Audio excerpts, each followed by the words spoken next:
Evening, everyone. Welcome to episode 29 of Three Men on the Record. Hello, Thomas. I'm glad you set up the chat for us there. Thomas is our chat mod unofficially. And Tucker, hello. How are you doing in the audience? So this is episode 29. We got some new picks this week. We also have the top 5 albums that if they didn't Needed come their out, era. yeah, if they didn't come out when they came out, they might not be anything. Basically, is the genre. For example, and this is not one of them tonight. Saturday Night Fever, disco era. I have disco. That's not one of them, but that would be one. If that came out today, would it be that big a deal? The Bee Gees. If the Bee Gees came out yesterday, would you be staying alive? I don't know. Don't know. But this kind of covers kind of those that like Mozart and when he came out. You know, if he came out today, would anyone care? I don't know. So usually we ask our guest we ask them a few questions, but Stacey is a permanent fixture, so she's no longer a guest. She's going to ask us some questions today to mix it up a little bit. Okay. What is the most annoying vinyl collector behavior? Most annoying behavior. I can't stand the word pieces. I hate the word ultra clean. I really do hate the word ultra clean. I hate pieces. I've got 75 pieces. I can't. I'm just old school. I'm just like, I got 75 records. Yeah, so you can clean, but at some point, ultra clean. Well, I mean, a VG record could be a clean, just crappy a G+ record. Could be clean too. I guess a G+ could be ultra clean, just doesn't play. If you put it in a Vivor or so those are that's mine. And also when someone's one money for 2 records, like they say one money. I hate that one too. One money, money, 2 records, one money. Not my favorite. And vinyls, vinyls. That's mine. Yeah, vinyls. Yeah, I've got lots of vinyls. I got lots of vinyls. 87 vinyls. Now listen, hey, just for the record, for those of you that are watching, just so you know, I'm going to say this for myself. I can't vet for the others, right? I'll still not think any differently of you if you use the word pieces or vinyls. I still love you. I will think very differently of you if you continue to use the word vinyls after you've been corrected more than twice or 3 times. Unless you put a Z on it. There's a vinyls. Do you have one? Do you have one, Scott? I'm trying to think, man. You guys are really picky. I don't really have one. I mean, I will say language is actually turns out it is as how people use it. So people keep using vinyls, it will become accepted language. I think it's when you know you're old. Like that's not the proper use of something. You know, that's it already has been though. I think it is proper. I think it's a different generation, right? Compared to also, it's already plural. It's like deer. You don't say deer. I was in 2 different rooms this past week where they couldn't enunciate doobies as in Doobie Brothers. The people who say vinyl say meese. Meese? The meese? Mm-hmm. Yeah. Okay. Second question. What is your preferred way to purchase? Online, in a store, or at a record show? I know mine. I love the dig. My last alternative is online. I mean, on here, even on here now, I used to sit in rooms and just wait. I can't do it anymore. I'd rather just go dig in a store. And sometimes I'll buy it online. If I get the price right, then I'll get it online. But in person, digging. go ahead, Scott. Well, I was just gonna say for mine, it's online from a trusted seller. I don't really love the dig. I get bored with the dig. But I like it convenient. So I want to somebody like Sean just picked up a couple records for me because my local doesn't have them. I know he'll take care of it and I don't have to worry. Price is not the primary thing. He's got to make his money back and all that. So I just like a trusted seller, and I've got 5 or 6 people I buy from, and that's about it. I don't think there's a wrong answer. Because I know we all do a bit of every one of those. Like Sean, when I have the time, I too enjoy the pick. because when you just find, and it could be a grail to you, right? A $10 record could be a grail to you, but you find that $10 record or $20 record in a dollar bin. Man, doesn't it feel just awesome? Well, yeah. If I find Paul Abdul straight up or Bobby Brown for $5, I almost pee my pants. Yeah. So here's what I love. I love supporting the local stores, but Scott also nailed it. Sometimes you just don't have the time. And a lot of the times, because if the stores are good, and we've got some great stores here in the Austin vicinity, a lot of the stuff that you're looking for, most cases is gone, which means you now have to go and source it elsewhere. So in turn for me, I always like to go local, but I've got, like Scott said, probably 5 to 8 people that I love and trust, and they're kind of local to me because I've purchased from them before and I know their quality and I don't have to think twice about it. And also, guys, there's some great tools for online buying that you need to utilize. Whether it's Sean's very good at that. Yeah, like Discord. Discogs. Build your want list and watch that want list. Sometimes something pops up. You're like, holy crap. So I do the same thing with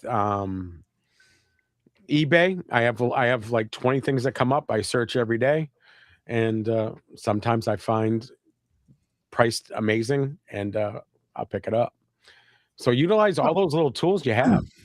Well, I'll go a little step further, probably more than Stacey's asked. I like buying music from people who love music, and I think there's some online sellers that are every bit as passionate and working as hard on their business as a local person. I'm not all caught up in supporting a local store. I mean, I want to. It could be a local store if I have my local store is not that great. The people I shop from, they love music. They know what I like as far as quality and what I expect. I don't have bad customer experiences with these two guys, Chris, Johnny, Stacey. I've bought from several times. I just want it to be a good transaction, and I want to support people that love music. I like online. Yeah. It's hard for me to go to a record store anymore because I have distributors. Yeah. So I know I will pay them a lot less. But interestingly enough, I like the dig at a store for cassettes better. Like cassettes, I like to go in person and look for. I've never done that. Yeah, records online for sure. And I've never been to a record show. Oh, wow. Oh my God. I hate it. I hate it. So Sean gets overwhelmed. He gets overwhelmed. You gotta have an action plan. Yeah, if you've got a goal, right, and a list. When Scott came last October, we kind of had like a little list of what we were looking for, but it was nothing huge. But sometimes I just like I just like being spontaneous and just going with the flow. And if I see something, I grab it. No expectations. Only thing I like about record fairs is I just look at where Jake's looking and I walk faster to get there before him, and I dig through and grab anything he might want out of that box. Brandon did that. Brandon did that on camera. Brandon killed me Saturday. Killed me. Friday, and then he was looking, he's like, man, I'm sorry. I really am sorry, man. I'm sorry, Jake. And then Friday he walked into the booth and he's like, "Oh, you're selling right now. Let me get out of here and not look at this right now." So yeah, I was thinking, I love them though. Come to Wilmington, Delaware. We'll do a record store tour. I just have another record store opening up near me. I got stores up the wazoo. One's great with jazz. One's great with jazz. One's great with new titles, college kids, and all that stuff. One's a real digger. One sells a lot of sealed stuff, audiophile RSD stuff. That'll be up Scott's alley. We'll rent a double-decker bus, get some pizza, and we'll go up on the record stores. See, I love my store because they have all of that in one. So like when I do go, they have audiophile pressings, they have autographed stuff, they have brand new sealed stuff, they have a bunch of crazy stuff. They have tons of $1 to $3 bins for the dig. Like they have a bunch there, and it's where I go for RSD every year. They know me.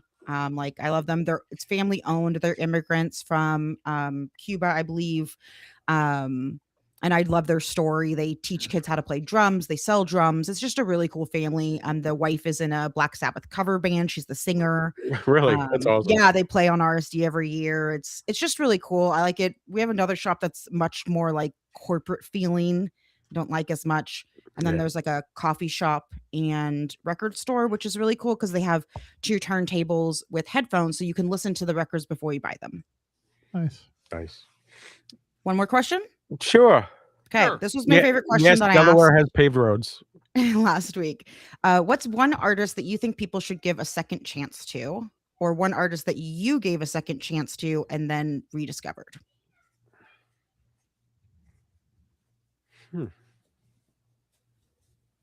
So if you weren't here last week, my answer was Noah Kahan.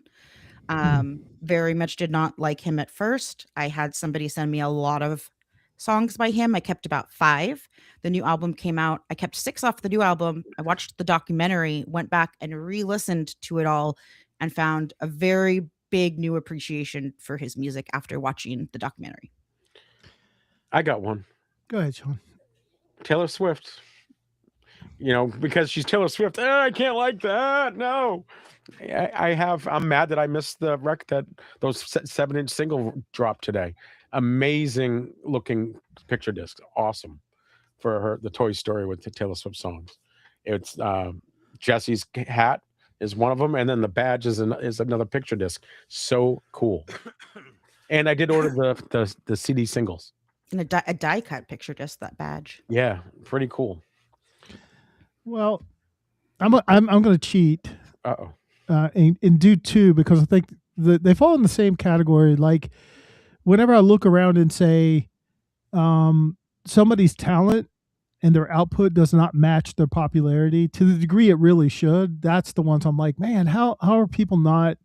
So interesting. I have a pick tonight that is very under the radar, but the 2 bands that just stand out to me, and I'm somebody that's been listening to music actively since 1974, are Better Than Ezra.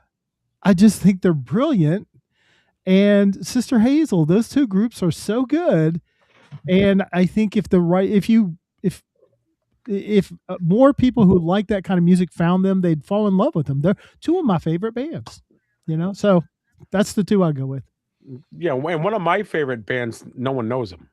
Mm-hmm. They're just local New England and they tour around the country, but at the Adam Ezra group, I think is amazing that no one gets to see. And so there's artists out there that haven't even gotten that much of a chance yet. Pretty sure that one of my picks tonight, nobody knew about until just recently. So yeah, I agree. I think everybody should just go ahead in this room. Every single one of you. I'm not listening to Oasis. I was going to say Oasis. Or the Rentals.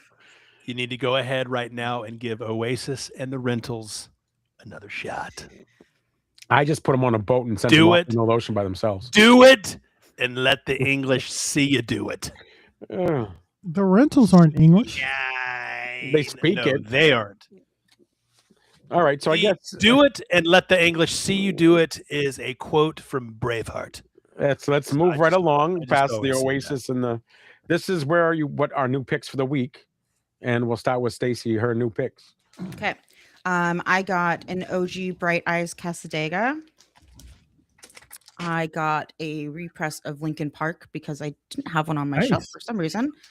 And then the big one this week, the Olivia Rodrigo Interscope Vinyl Collective with the huge magnet that I was not expecting to be the size of my head. That is awesome. But that might fit on my forehead. Also magnetic. And the vinyl is very pretty and it's really great quality. It's very pretty. That's cool. And I got a low number 286. So this is my new favorite. Also, when we're talking about guys, sign up for newsletters for all your artists. That's another way. Yes, that's very smart.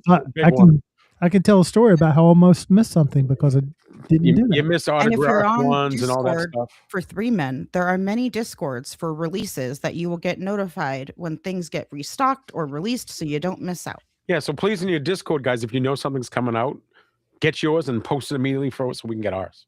Yeah. Yeah, sorry, Shark, I didn't tell you about Taylor. Well, usually I know. Not rare. Not rare. Not rare. So that's a cool pick. Anything else? Or is that you're That's so what I excited picked about to that show one? today. All right. I mean, so I got lots of stuff. I'm going but- to show the first one. The first one really is not for me, but I saw it. It's a book. It's a record about teeth, the whole teeth and nothing but the teeth. Are you going to send that to Tom? And no, Grateful Dentist. Goes to Adam. Oh, It duh. should go to Adam. Duh. I mean, it has Jimmy Carter, Frank Sinatra, Lily Tomlin, Richie Havens, and it leads off with Senator Hubert Humphrey. So, Jimmy who? Jimmy, did I say Jimmy? Jimmy Carter. I just love hearing you say Jimmy Carter. Carter. And Howard Cosell and his good friend, Mr. Tooth Decay, are on this record. That has to go to Adam. So that's like when you're digging, you see stuff and you're like, boop, I know who that can go to. I just picked up a 1989 reissue promo, Zevon's Transverse City. I don't know. I think this is Bill Payne's signature. I'm pretty sure it's Bill Payne, but I don't think it's anybody else. I wish Lowell George would have been awesome. But a signed Little Feat I picked up. And then this guy's not super known, but a little James Taylor autograph. Of course, the records, it's Fox. And then I got, finally, Paul McCartney. He texts me every day saying, how great's the record? You like the record? Rate the record? And I wrote back, no. He says, well, you can get it on cassette now. And it'd be better on cassette. A week after I finally got my Third Man press, it kind of looks like a test pressing, but this is the Third Man press of Paul McCartney's newest album. Also, guys, I noticed there's a segment on our Discord where you can put creepy covers. And I added this creepy cover to our Discord. So feel free to, if you see a scary cover, you don't even have to buy it. Just take a picture in your record store and then share it in our Discord. But isn't that disturbing? It's like Gonzo. Look at the forehead, but with a mullet and all that.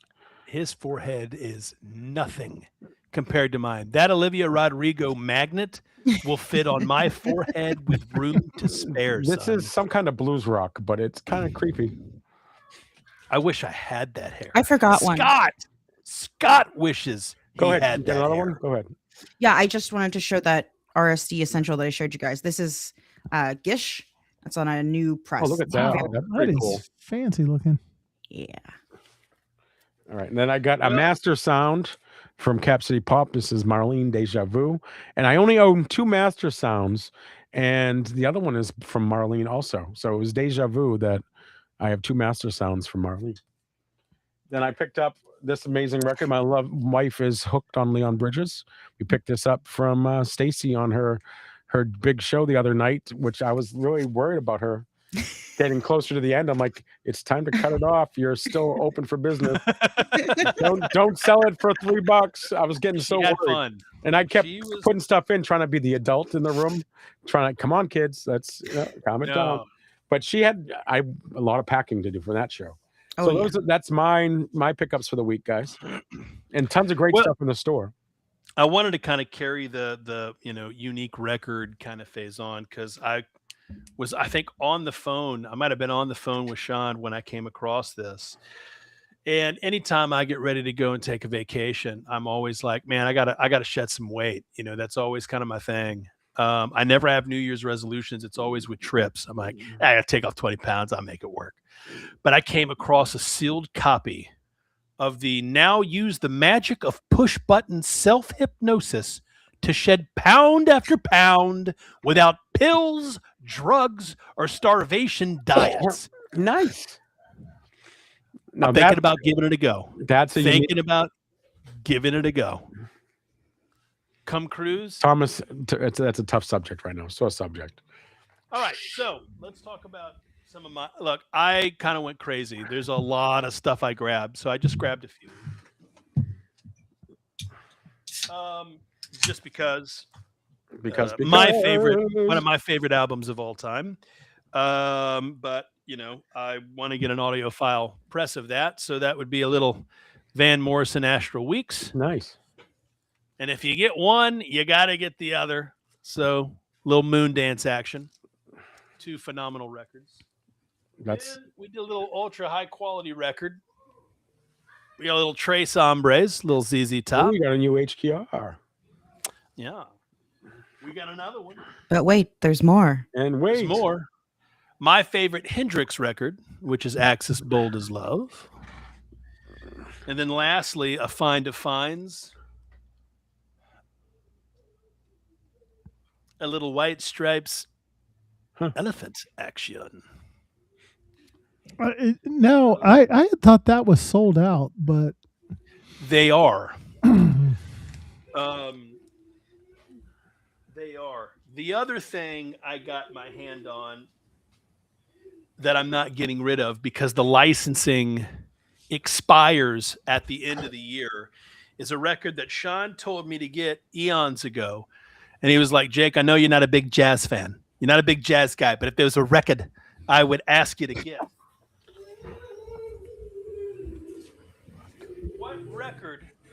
What record, Sean, did you tell me?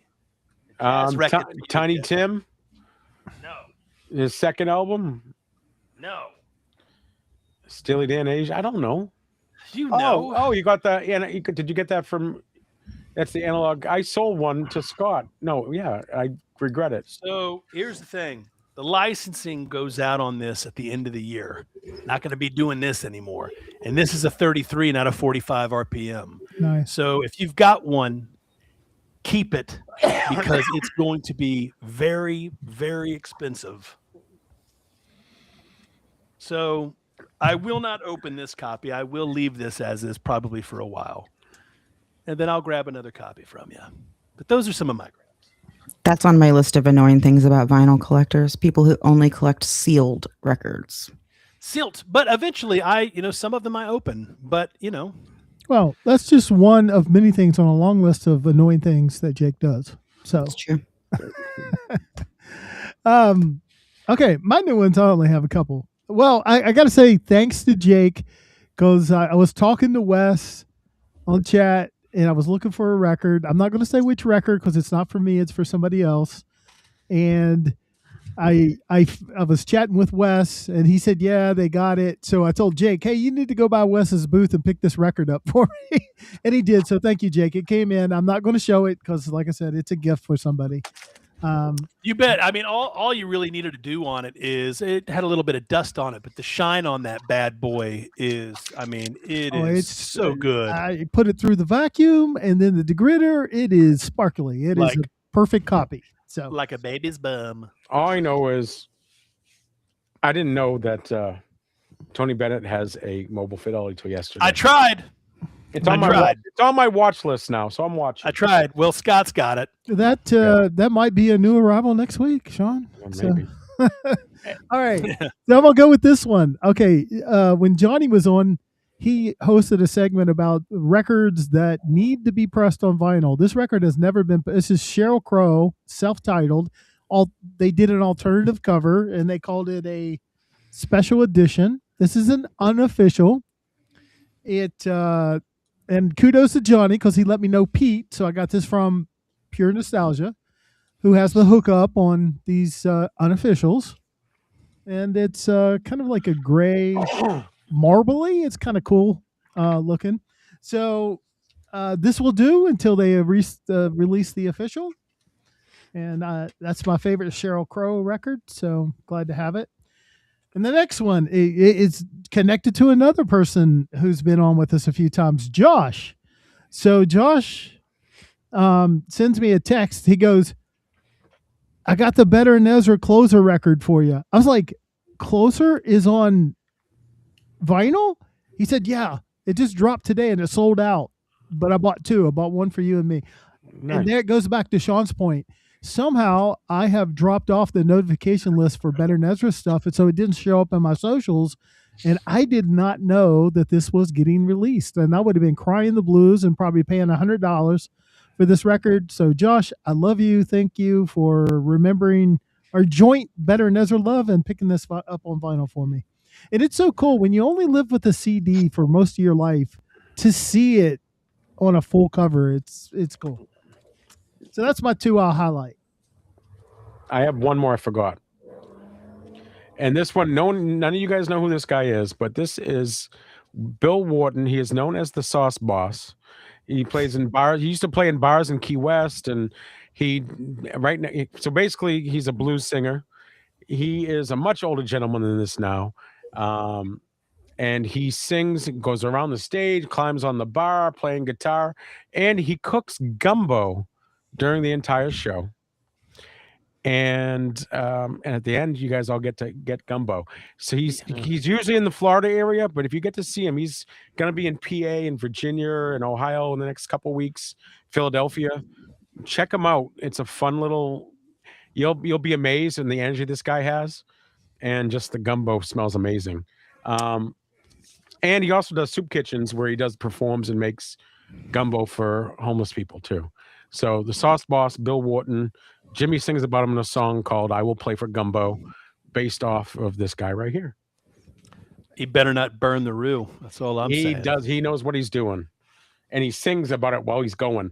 So in our Discord chat, I put it in him in the foodie section. There's a 15-minute clip of him and what he does. Check it out. It'll be fun to watch. Kadoke. Apologize for the yawns, y'all. It's been a busy week. You look wide awake, Jake. All right, so that's our selections for the week. I look pretty stoned, but I'm not. I don't do drugs, but I sure as hell look like I'm on them. You do, but it happens. All right, so the next segment is this. We're doing the 500 essential guys, and we always start off with our guest. Okay, number 1 has been requested to be on the list. I know for sure. It is my favorite album by this Icelandic band. Icelandic, yeah, came out in 2011. That narrows it down a lot. Huh? That narrows it down a lot. Right?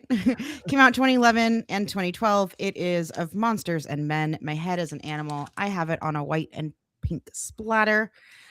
This is an album that has songs you would notice. Little Talks, Mountain Sound, Dirty Paws, King and Lionheart. Those are the most popular songs. Peaked at number 6 on the Billboard 200 in 2012. Little Talks reached the top 20 on the Billboard Hot 100 and top 10 on the adult alternative charts. This is the debut album by them. It's an indie alt album and folk with a little pop. It has monsters and horses and ships and all these sorts of things. Yes, Tucker could not wait for this to be added to the list. And he knew that I was going to add it eventually because we had talked about it. The reception on this was super positive. I don't think I know anyone who's listened to this album or heard the songs that doesn't like them, that is into music like this. It's a good record. Really good record. It's a great record all the way through from beginning to end. If you only know the hits on it, I recommend listening to the full thing. It is just a really great album. The male female vocals go together really, really well. It got international award recognition and nomination. It had, let's see. So they got Icelandic Music Awards that they won. It was a huge commercial success.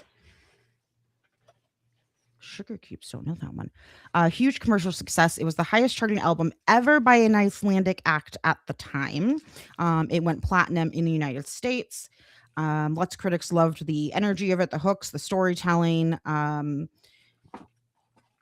It's one of really, I think, like the defining albums of that indie era, which is right about the time when I was like really, really into indie rock too. So definitely a staple. I've had this on many different pressings, but this is definitely my forever copy.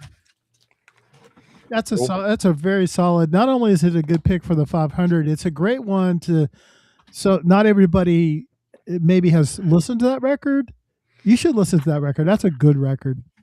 So thank you, Stacey, for adding it. A lot of people know Little Talks. They know Dirty Paws. They really know King and the Lionheart, but you got to listen to the other songs. They all go together very cohesively. The themes are all very nice. I think that it was a really good example of a debut album by an artist that came out at the exact right time, which is what we will talk about later. All right. I think can you hear me? I'm going to go next because I'm not coughing yet. Anyone see the Rolling Stones live in 1975? Anyone in the room? I was thinking Bjork when she said that too. I was thinking Bjork at first. So 1975, this band was asked to open for the Rolling Stones in 75 in the US and then 76 in the UK and the European tour. And their record came out in 1975. I'm talking about the Meters. This is Fire on the Bayou. This is My Rhino Press. So they opened for the Stones that year. Didn't do huge success, even being with the Rolling Stones. I think they initially sold only 88,000 copies of this record. So it's kind of been, the Meters are kind of under the radar. But they have some of the Nevilles were involved with this band early on.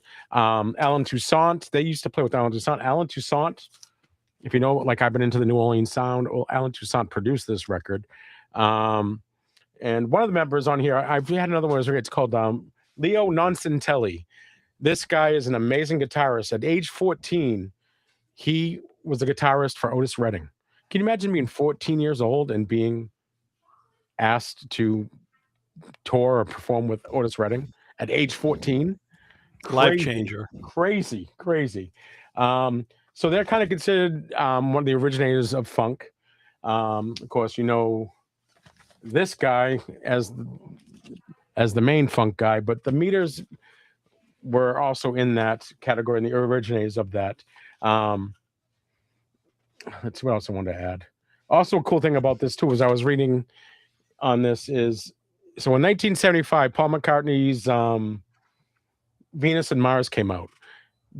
Paul invited Professor Longhair, the Meters, to their release party on the Queen Mary. So can you imagine being there at that time with Professor Longhair? You got Paul McCartney, all this people at this, and you're listening to the Meters and Professor Longhair. It's amazing. A meter, it's 0.9 meters, I think, the size of the record. So that is my selection for today.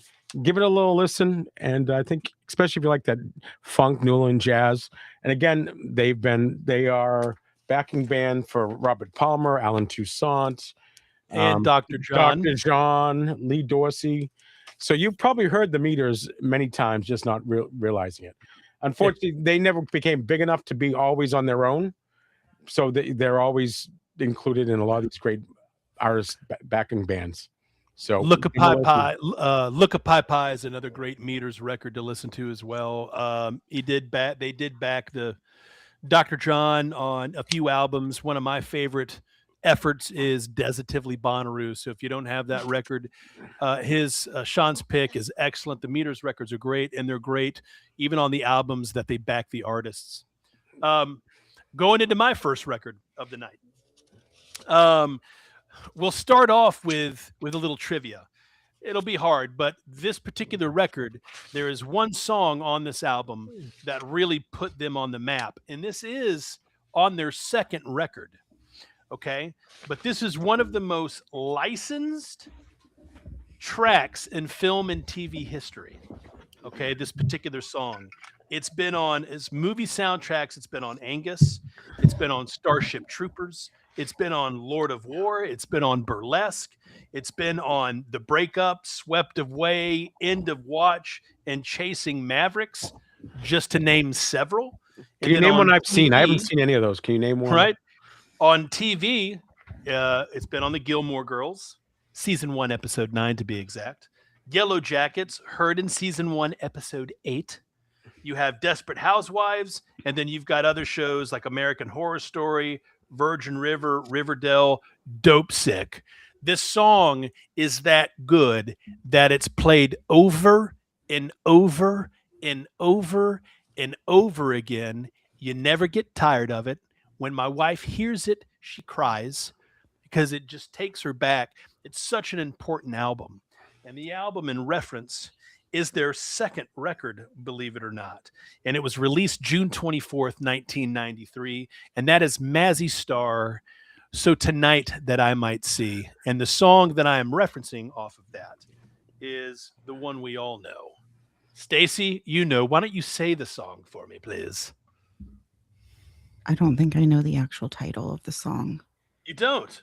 Okay, Fade Into You is Thank you. I was like, I could sing it for you, but nobody wants to hear that. Yeah, hold up. Let me fix my camera because I just kind of like weirded out and kind of faded. Ben will be my next record coming up next. He builds suspense for 10 minutes on that one and gives an advance preview on the next. Yeah, it's all right. Mazzy he didn't have time to build up the next one, so. But it's a record that I think that everybody should have. But it's got Fade Into You. It's got Bells Ring. It has Mary of Silence, 5-String Serenade, and Blue Light. There's not a bad song on this. There's not a bad song on the record at all whatsoever.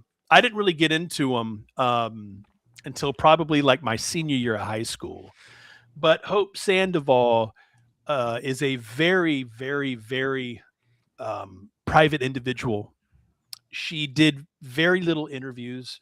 And when she did do interviews, they were usually very quick and to the point. Some might consider her like a bit of a recluse per se. But I always looked at Hope Sandoval as just a very artistic and beautiful human being. And, you know, she dropped out of school at a very young age. Like she hated school, never went to school. It was never for her. And she eventually just kind of, you know, got into music and met up with David Roback, who is the guitarist for the band, who has all those very kind of floaty and loopy guitar sounds, who we lost, I think in 2020, I think he passed away. I might be wrong on that. Someone could fact check me. But the two of them did some amazing things. So a record that I please, if you don't have this, give it a listen because it really does take you on a journey. When I listen to the record, it takes me back to the 90s, which is obviously my era, child of the 90s. And the memories that it brings up are pleasant ones. Same with my wife, because every time she hears it, she cries. So Mazzy Star, So Tonight I Might See. Get it. I promise you'll like it. If you can tell me what episode of Riverdale, I'll think about it. Okay, you want the episode of Riverdale? No. I'm going to give it to you right now. I've just got to find it. Okay, so Riverdale, right? Riverdale. It doesn't, but I'll find it for you. I think that Fade Into You is one of those songs that just like goes across generations. Like it's been used in so many different things that people of all ages know that song, whether they like I didn't know the name or I mean I know it's Mazzy Star, but they know who sings it. They know the song. You play it, everyone knows it. Yeah. You might not know it's Mazzy Star. You might not know the band, but when you hear it, it's immediate. You know it, and a lot of the times connection. It's like the Rainbow Connection. Well, everybody knows. I think that Jake's picks tonight all have a song like that. Yeah. They do. Well, usually this type of music is not my exact thing, especially because it's a little shoegazy too. But I just got that record myself, and I had it on CD. I like that record. So it's kind of against my usual type, but that's a good record. That's a good. You put it on, you can listen to the whole thing. It's a good listen. So good job, Jake. I love you. I've always loved you. You had me at hello. It's not the Muppets. So the floor is low. That's by far one of my favorite comments of all time in the Blues Brothers, when he just looks over and goes, "I've always loved you." I've never forgotten it. All right, Scott's up next, and later on, guys, not here, but I'll talk about Riverdale and why it's my hometown, technically. Okay, so you get a little more, I think, anxious as you get closer to the end of this, and you're like, oh, certain records got to be on here. So every week I go and find one that is like, what is one that is maybe a top 100 record on every list you see that we haven't included yet.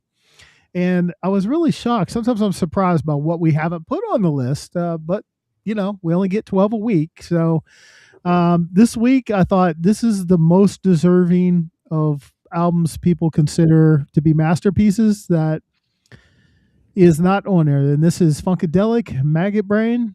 It's a funk psychedelic record. I don't think it's intended to be a concept album, but it feels like a concept album when I listen to it. And the first thing that drew me into this record was Eddie Hazel on guitar. He is amazing, and he doesn't get mentioned enough when people talk about the greatest guitarist ever. Eddie Hazel was wonderful. So the other thing that surprised me about doing research for this record is I'll tell a little behind the scenes production thing. We have an AI script that we run on every album to give everybody just a little bit of information about the album they can use or not use. But when I got this report, I was like, surely this is at least a gold record.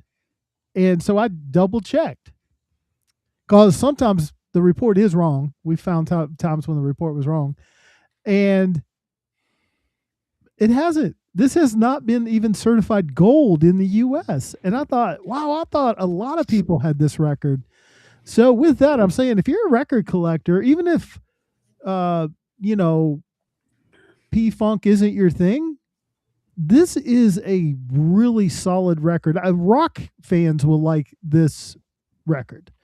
So, whether it's Funkadelic or Parliament, and I think between them, like when they were inducted to the Hall of Fame, 15 people stood on stage.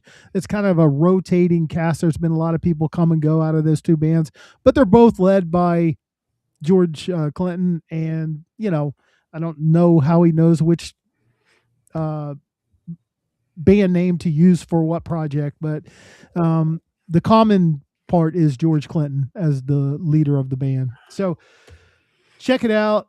If you don't like it, it's again, what year? Did I say the year? Anybody want to tell me what year this classic 1971. 1971, Johnny. Suck on it. It's one of those good years. Yeah, that's right. The best year of music. I told you guys, but I'll tell you, I came across the white label promo of that at the convention. The guy wanted a fortune for it, and I considered it, but I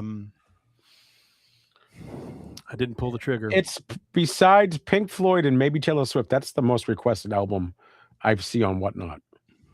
Oh, really? That album. And I'm wondering if they all want the OGs more than they want a reissue. I don't know, but it's always asked for. Maggot Brain all the time. Yeah, a lot of those Funkadelic records are good. They're good. Yeah. I'm not a huge funk fan or psychedelic fan, as you all know. But I did listen, because I always play at least half of all of the albums on the shows I'm on. And I did listen to this all the way through today while I was working. And I felt like when I was listening to the album that I was watching a movie while listening. Doesn't it feel like it has a concept? Yeah. It really felt like I was in something that was like happening in the way it was supposed to happen, even though it was just music and words. Like it wasn't. George Clinton comes in. Journey. Yeah, it was Mother Earth. You're like, what? Yeah, it's cool. Cool record. Yep. Shan. No Pink Floyd today, I don't think. All right, so it's you are up. Yes, you are. Okay. My next pick is another indie rock pick. This is also one of my favorite indie bands. I became a huge fan after this album came out. I saw them on this tour in this teeny tiny amphitheater outside in Mesa, Arizona, near where the Cubs do spring training. It is Modest Mouse. Good news for people who love bad news. Great record. That's amazing record. That's a different cover, right? That's an alternative cover. Yeah. It is. This is the anniversary edition, so it has some tracks that weren't on the original album. It comes on a green and a pink. And so, this is the album everyone knows has Float On. That's what got them their breakout. They went from this like unknown indie band to Float On and Ocean Breeze Salty to become this bigger indie kind of popish band, but they still kept all of their kind of like what I'm going to call weirdness. There's a lot of weirdness on this album. If you listen to the album all the way through, there's a ton of weirdness. And I love that they continually keep that weirdness about them while still making music for the masses and themselves. It's very quirky. It's dark. I mean, Float On is an anthem about bad luck and being resilient, but there's a lot of other themes on the record, like death, that are a little bit darker. Bury Me With It's on that as well, correct? Yes. Yep. Yeah. Yep. So that's my favorite song on the record, I think. Yeah. I Bury Me With It is on there. What is the name of that song? Bukowski is one of my favorites. Good one. Yeah. So there's a lot of like really fun songs on there, and then there's a lot of like really strange stuff. I mean, I presented Empire of the Sun before. It's the same thing. There's a lot of really fun stuff, but then there's a lot of really cool, strange, interesting things. Critics really loved the album. They got a nomination for Best Alternative Music Album, widespread acclaim from publications across the music world. A lot of fans who had been following them, because they had been around for about 10 years before this came out. So fans were really excited that they had been able to, get a little bigger. They could access them a little bit more.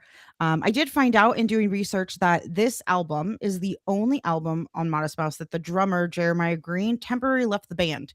This is the only album Modest Mouse has that he was not drumming on the album. So very interesting there, because it's probably their most popular album. 1.5 to 2.5 million sales in the US, 2 to 3 million worldwide estimated. It came out in 2004, peaked at number 7 on the Billboard 200.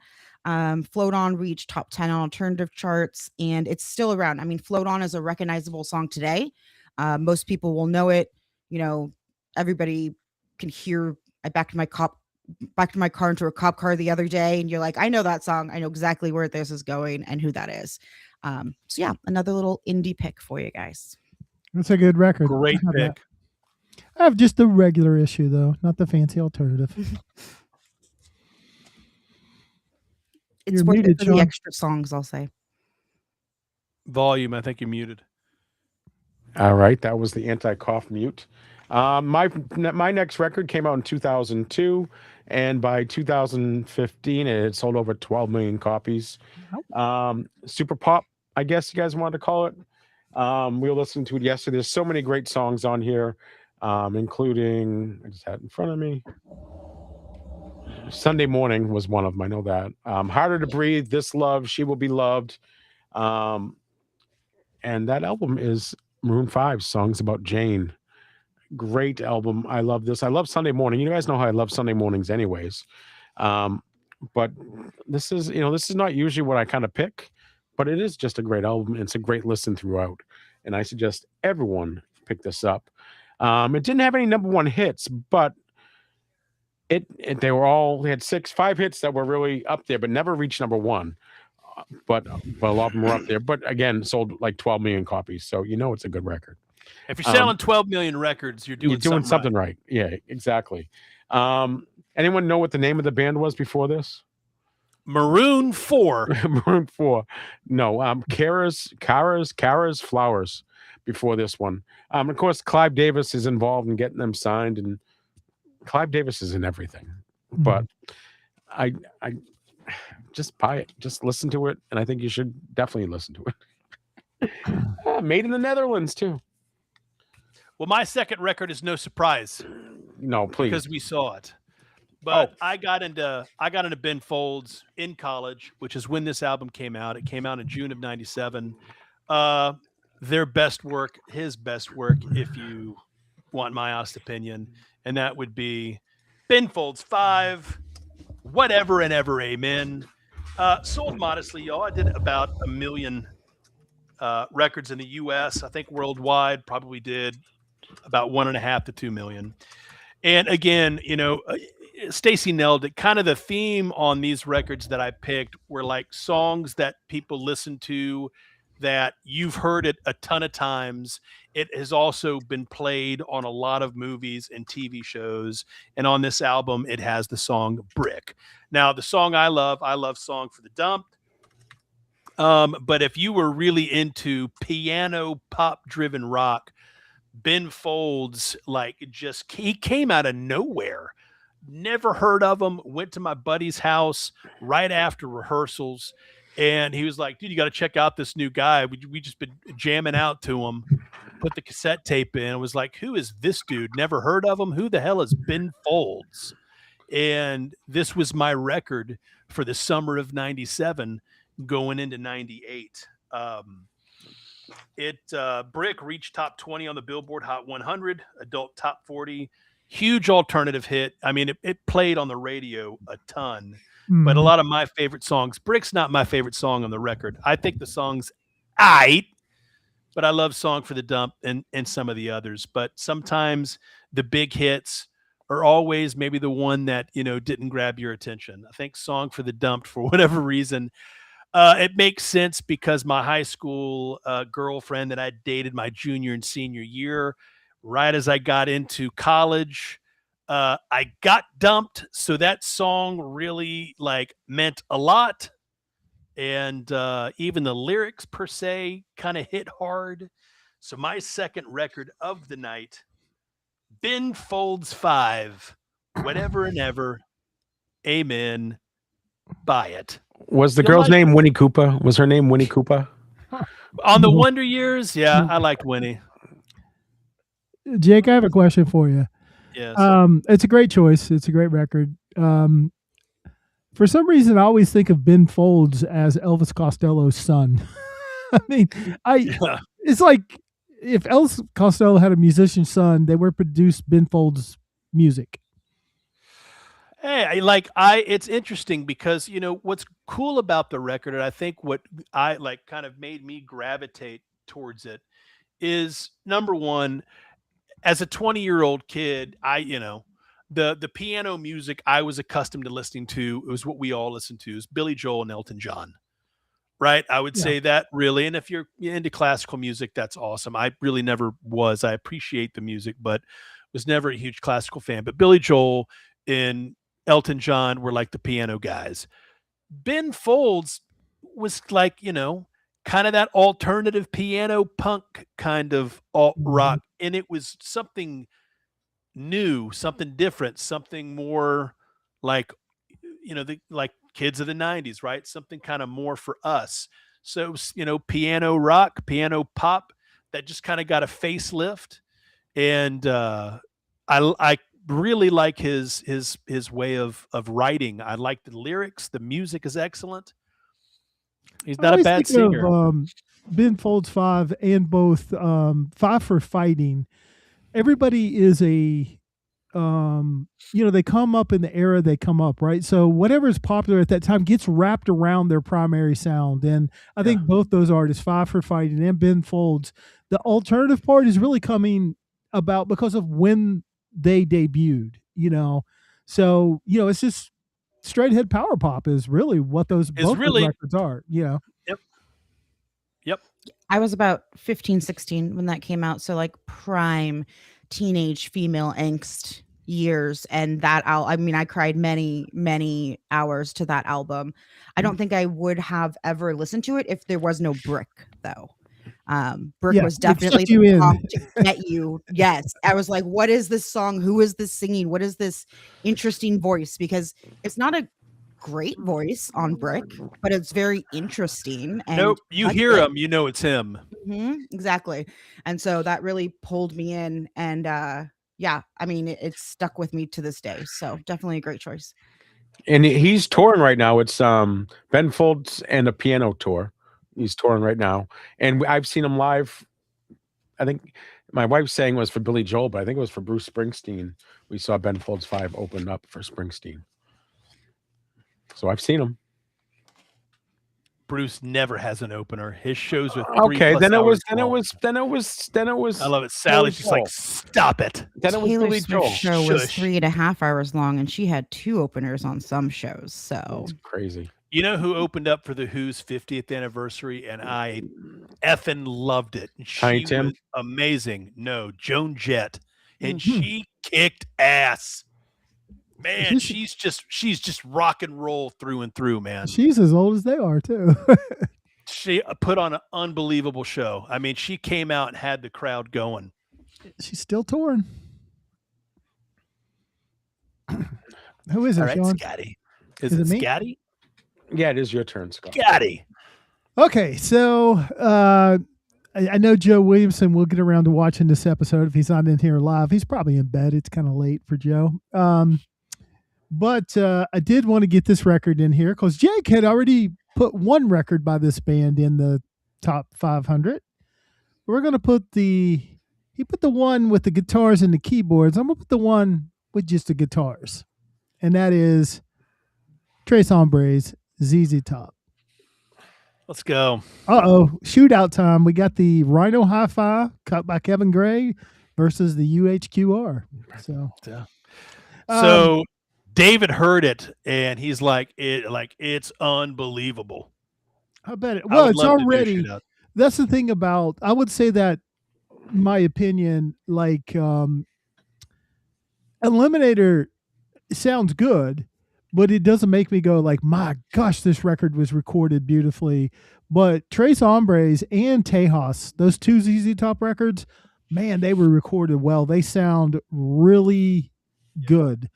I think the advantage is Tres Hombres just has some better songs on it. Matter of fact, it doesn't have a bad song on it, but you get Waiting for the Bus. You get that old blues, gritty blues sound. Jesus Just Left Chicago, Beer Drinkers and Hellraisers. And of course, the all-time classic one, maybe the best ZZ Top song, the 2-chord rocker LaGrange, which is just a great song. So this the album that put them on the map. It did. It did. It put them on the map, and they had a run, and then they exploded again in the 80s with Eliminator, all that brought them. And I will say this, while I would never put ZZ Top in my top 20 bands, I've always liked ZZ Top. I've been to over 150 concerts, and ZZ Top in concert is amazing. They sound perfect in concert. How many times have you seen them? Twice. I saw them on Eliminator and Afterburner tour. See, I love Eliminator and Afterburner, but again, Eliminator was 83, Afterburner was 85. Yeah. Again, like child of the 80s, teen of the 90s. Those were the two records I got into, and as I grew up, Tres Hombres. But you had to go and say, I think you jumped the Shark Tank on that Velcro Fly, right? Like, that song doesn't need to exist. So anyway, ZZ Top, great band. They do deserve two. We'll see if Tejas makes it. That's probably the third best ZZ Top record, but glad to put Tres Hombres. Like I said, you're getting a different ZZ Top, Eliminator's polished, great songs, very deep album. Eliminator, Tres Hombres, more gritty blues sound, recorded terrifically. That's why so many people do it in audiophile, because they're already starting with a great sounding record. Now OG sounds great on this. So yeah, you know what used to make me laugh is if you ever watched the show Bones, Billy Gibbons was one of the characters' fathers in the show, and he would show up every once in a while. Yeah, it was Angela. Yeah, Angela's dad. Yeah. Yeah. And he played himself. Yeah. Mm-hmm. Yep. And he was very critical of her husband, Dr. He's such a cool guy. You ever see specials with him? He's or interviews? Chill, man. He is like the coolest guy. Yeah. He's just real chill. It's just funny seeing him in that show, and it's hilarious when he shows up. Stacey. Back to me. Okay. I'm going to talk about this artist and see if anyone can guess, if anybody knows who they are. Before you go, Stacey, question. Is this artist anywhere from 1965 to 1985? If it's 2015 and onward, the three of us are I think Sean might know. Sean is the one person I would guess has heard of this artist, but I'm more interested to know if anybody in the chat knows. Yeah, because I haven't looked at the list. So let's go. No, it's not another Taylor album. The biggest hint I'm going to give you is that I picked this for Pride Month. They are from Australia. They are non-binary. They go by they, them. I found out about this person because they are dating somebody on a reality TV show that I watched, and then I looked up their music. This album I'm presenting is their third album. Their second album was called Drummer because they are a drummer and was #1 in Australia. See, Sean knows now, I think. Oh yeah. Was a #1 album in Australia. Very pop drum heavy. This one is not. This album they called a butch 80s Bruce Springsteen. That is the concept for the album. And if you listen to it, it is pretty on point. This is G-Flip Dream Ride. Got a signed cover here that I got at the concert last year when I went. No clue. Yeah, figured there would be no clue. But that's what we're here for, right? That's right. So this is G-Flip. They're a drummer. The second album is named Drummer. Check that one out. It's also very good. Like I said, that one went #1 in Australia. This is the newest album. It's from last year, I believe September 5th, 2025. It has songs on it like Disco Cowgirl, Big Ol' Hammer, Another Life, one I get to say on YouTube because it's a song title, Cut His Dick Off. Which sounds funny, but it's not. It's actually about a man treating a woman very badly and saying, like, if you need me to go, like, get him for you, I will. There's no awards yet for this. I mean, it's a very new album. It's really an example, I think, of when they stopped doing what they thought they were supposed to do with their music and started doing what they wanted to. It challenges masculine mythology. It's rock. It places queer identity at the center of stories about freedom and rebellion, romance, self-invention. It's just got a lot of styles in it. It's got pop. It's got rock. It's got synth in it. It's got kind of arena rockish. It's got saxophone on it. I know that most people have probably never heard of G-Flip, and I'm going to highly encourage you to check out G-Flip. The song Bed on Fire was just featured on the new Prime series Off Campus. So G-Flip has just blown up with the kids and youngins on TikTok. And because of it, they are considering doing more US and North American tour dates. They weren't going to. Yep, that's Drummer right there. I have it on the shelf. I could show you. Also have a signed poster over there for one of my friends. But yeah, so a great artist, non-binary, wanted to pick something for Pride Month, and just a really awesome artist. The concert was amazing. Yes, Tucker, if you would like to listen to this one for review, or Drummer, either one. Drummer was a #1 in Australia. I like both albums the same. I think I like Drummer a tiny bit more, but I feel like this is more important because they were really like truly doing what they wanted to do. Tucker, I'm going to go ahead and say this right now. When you do the review, you need to play that G-Flip record, followed by the Rentals, Return of the Rentals. I want a book report. I want you to tell me that the Rentals album is far superior to G-Flip. Prove me wrong. Now, the cool thing with them is that they started playing drums at age 9. Mm-hmm. Is it two people? No, non-binary. No. They go by they, them. They are them, yeah. Yep. So that the Drummer album, they saw that, never saw a solo artist whose main instrument was drums in the pop music scene, and they wanted to bridge that gap. And Drummer, I learned from Drummer from VC Vinyl, believe it or not. That's where I got my first Drummer record. And they were saying it was jazz, I think, when they were selling they had it. no idea who G-Flip was. So give them a chance, guys. I think you'll enjoy and they're it. Very nice. Like, I was waiting outside to get in the concert, and they were just coming down the street. They stopped, said hello, talked to us, like just very friendly, smaller artists. And in this album did debut at #5 in Australia. They're huge in Australia. So the reality show is Selling Sunset on Netflix. If anybody has seen that, Chriselle Staus used to be married to a very famous actor, and now Chriselle and G-Flip are married to each other. So highly encourage you to check that out. Something you've probably never heard of, but it is very good music. So, yep. Is it kind of still got that sound like Empire of the Sun? Empire of the Sun, I love. No, it's not like Empire different. At all. So Drummer is like pop rock, and this is like 80s synth, just like they described it, 80s synth Bruce Springsteen. I kind of like that. You might like it. Sounds really interesting. Yeah, it's very interesting. Because I listen to the albums I pick every week when I do them too. So I go through and listen. I listen to this just before the show, and the different themes and sounds and tempos of all of the songs on this album are very different. And it's called Dream Ride, and the album, it's just like a full circle. It starts with a car turning on, it ends with a car driving away. So yeah, it's just really cool. And like the concert was just amazing. They got into the audience and like had like a whole circle around them singing. And yeah, I'll send you some videos, Jake, that I took at Please. Yeah, I'd love to check that out. That'd be great. Yeah. I'll put them in the Discord. And I usually do get to everyone's album to at least listen to it. I didn't on this one, but I had a feeling Stacey was going to ask Tucker to review it.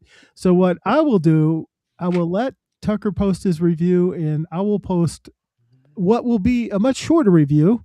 I won't give you song by song, but I'll give you my take on it because I am intrigued by Stacey's description to listen to it. So do this one first, Tucker. Do Dream Ride first, just because I presented it today and it's very different from Drummer, and then go do Drummer.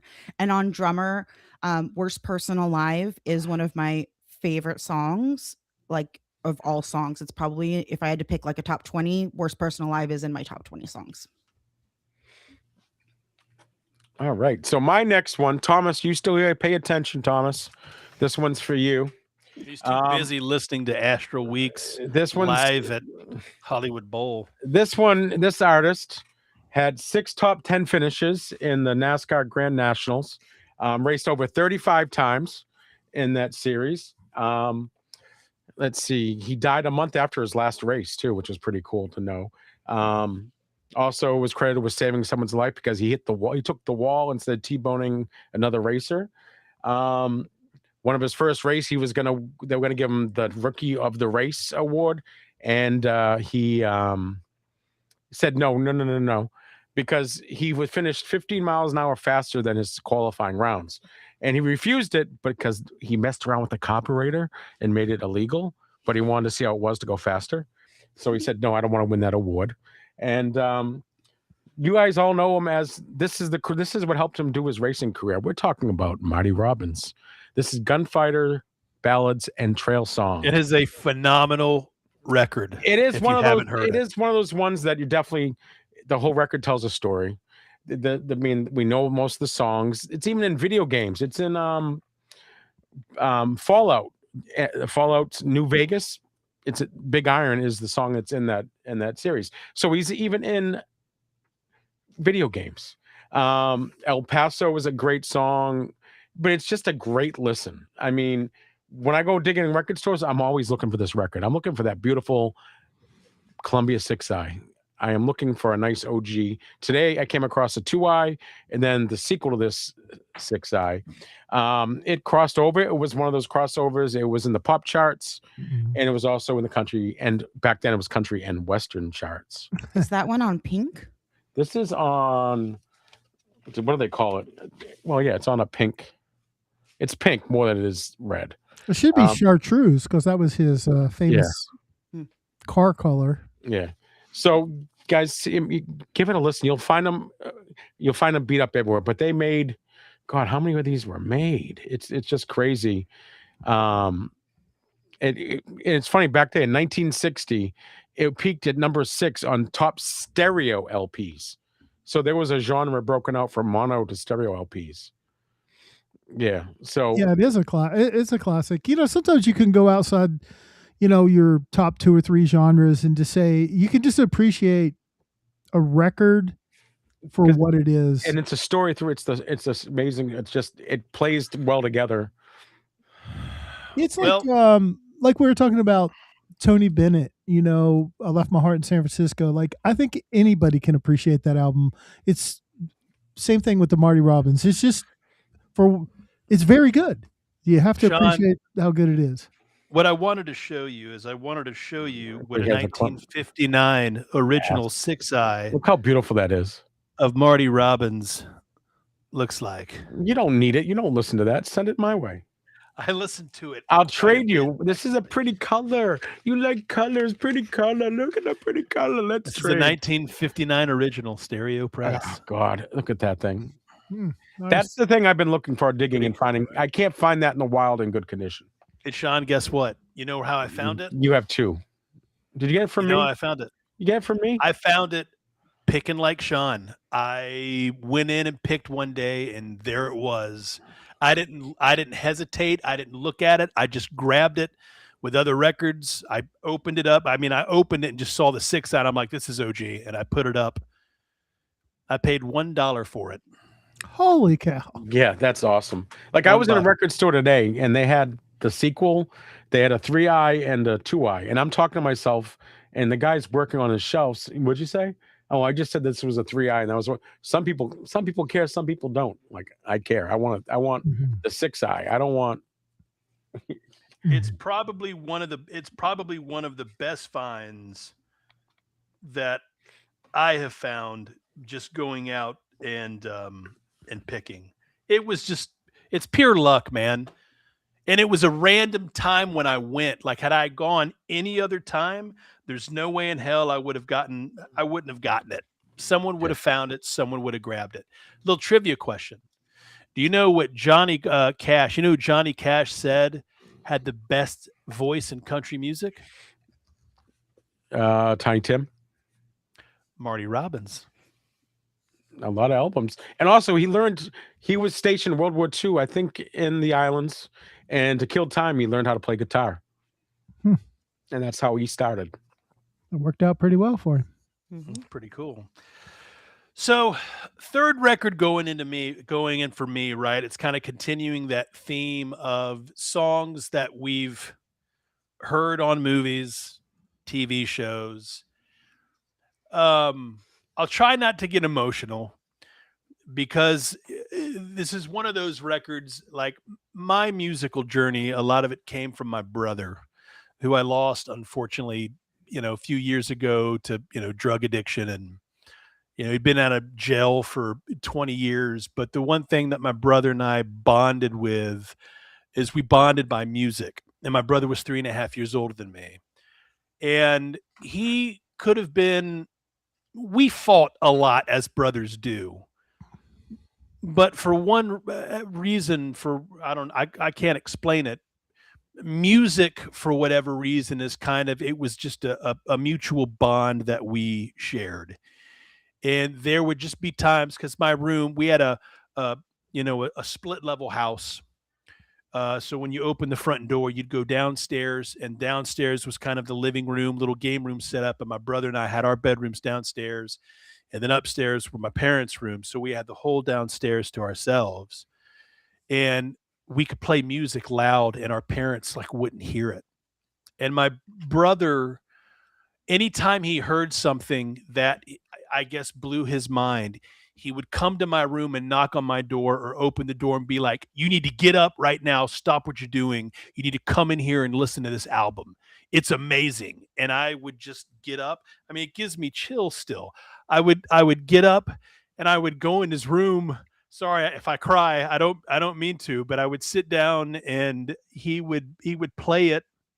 And just the joy that would come out of his face, and he would just turn around like his mind was blown to expect me to kind of be the same way, except the difference was I'm 3 years younger than him. So he was about 10. I was probably about 6.5. But the record that we're talking about and the song that just for whatever reason did it for me, you hear it in so many movies, so many TV shows, and you can't get out of your head. And I've never heard of acoustic punk folk in my life. This album was before MTV Unplugged. It was MTV Unplugged before it was Unplugged. And that is the Violent Femmes self-titled album, which is just, I want to curse, but I'll keep it PG for Scott. It's an effing masterpiece, right? Every song on this album is unbelievable. But of course, you've got Add It Up, you've got Blister in the Sun, which are really like the ones that stick with people more than anything. But the record, there's not a bad song on it. And I'd never heard an album like that where it was just all acoustic guitar, acoustic bass. It's just got very kind of quiet tones, but it's very punky. You know, it's got folk elements.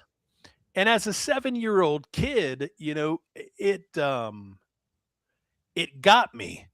You know, when I first, same thing with the Joshua Tree, with U2's Joshua Tree, my brother, same thing. You've got it. He would always come across music, and I was always the first one he went to grab in. Like, he would grab me and put me in his room as I got to listen to like a test press, right? I was the first subject that he would play that album to, and like he wanted a review. I don't think you could really expect much of a review from a 7-year-old kid, but I would more or less be like, I like it, you know, would kind of do a thumbs up. But it just, you know, this was kind of one of those albums. This was one of those records that my brother just played all summer. I think he had this thing on just repeat for a year, right? And this was one of the first ones he played when he got his big, huge ass, 5-foot tall tape deck. It's a double tape deck player. Had a crappy record player on top, which he only had like 3 records. He had Michael Jackson's Thriller. He had the Police Synchronicity. And I think he had, oh gosh, it might have been a Hall & Oates record, oddly enough, that like a friend left at his house. And he had a Journey record. He had 4 records. He had Frontiers. But I don't know. When I see this record and I hear this song, it makes me think of him a lot, you know, and I always kind of give thanks and love and appreciation of the fact that he shared those moments with me. I don't think if I had an older brother as tortured as he was, I don't think if I had him in my life down the hallway from me, playing the songs that he played and just wanted somebody to share those moments with him, I'm truly like in his debt, because I don't think I would love music the way I love it, you know, today. I give him all the credit in the world for that. So Zach, I love you. I miss you. Thank you for turning me on to one hell of a record, even though your taste went to shit by the time we were probably, you know, in the mid 90s, and he went on some just crazy death metal kick. But all the early stuff, good stuff. So Violent Femmes, self-titled, not a bad song. If you really want an unplugged experience, long before Unplugged, there's no other record before it. There's no other record really after it. You got to give it a listen. You'll love it. Rant, done. I just picked up an OG of that probably 3 months ago. It is a great record. And one I missed back in the day. I just don't know how I missed it, but everybody should listen to that record at least once. Give it a shot. It's a very interesting, it's a pleasant record. It really is. Yeah. You know. And guys, if anyone knows about Restream, I can do a countdown clock, so I can put him on a clock, tell me how to do it, and I'll be more than happy to add it. Oh, he was telling a nice. No, it is a nice. It was, but for it's future other, for if other you connect things. to Restream with OBS, you can do it. Oh, shut up, Sean. Because I was looking for the proper graphics I could do, and I didn't think this one was appropriate. And then I was thinking about this one. That one's not appropriate. This one confetti maybe. Jizz. This one maybe. Yeah, you could like bum, bum, bum, like way to just bring us down. Breaking news. You know, I like to share that with people because I hope that everyone was able to at least have some type of experience, whether it was a brother, a sister, a cousin, a mother, a father. I had 2, my dad and my brother. My dad got me into the Beatles. My brother got me into so much more. That's the great thing about music. It ties you to times and people throughout your life. And if you really love music, it's very integral to your life. And I do too. And you Echo. show that all the time, and it's great. I give you a hard time, but I appreciate it. Smart ass. We're going to start calling Sean. Sean for this episode is Mr. Meanie Pants. He is. Is it my turn? Yes, it is. I'm afraid to talk too My long. turn. No, talk, please. I was also working on, like in the Oscars when they start talking too long and playing that music in the background. I got to find the right. We do need playoff. Sean, music. Yeah, we need a playoff song. Sean would just get up on stage and be like, "Okay, thank you very much. Get the hell off." Just. I'm sure that song is royalty free. Yeah. It probably is. I'll have to look it up. But if we were running late, I would not have gone. It's only, we're doing pretty good time wise. But yeah, we're one record to talk about next, so that's great. Keep coughing. Yeah, Keep and coughing. I don't have the album for the next one because it does not exist. But I downloaded the image, and now I can't find the stupid image. Give me just a second here. Sorry about this, folks. All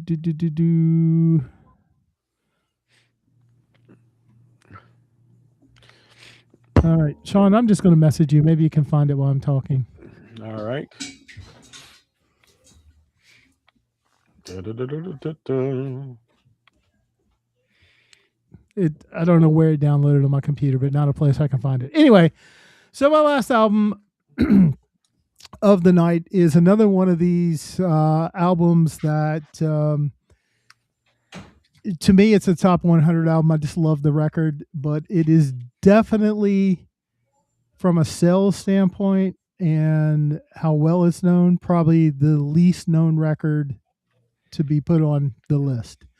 But I've been torn for about 6 weeks. I keep thinking about this record, and I just said, by God, it needs to be on the list. To me, it's a masterpiece. And that record is an artist from the Boston area. His name is Chad Perrone. The record is called Release. Came out in 2010. He's classified as singer-songwriter, but don't think just straight acoustic guitar. There he is. Yeah, that's the album cover.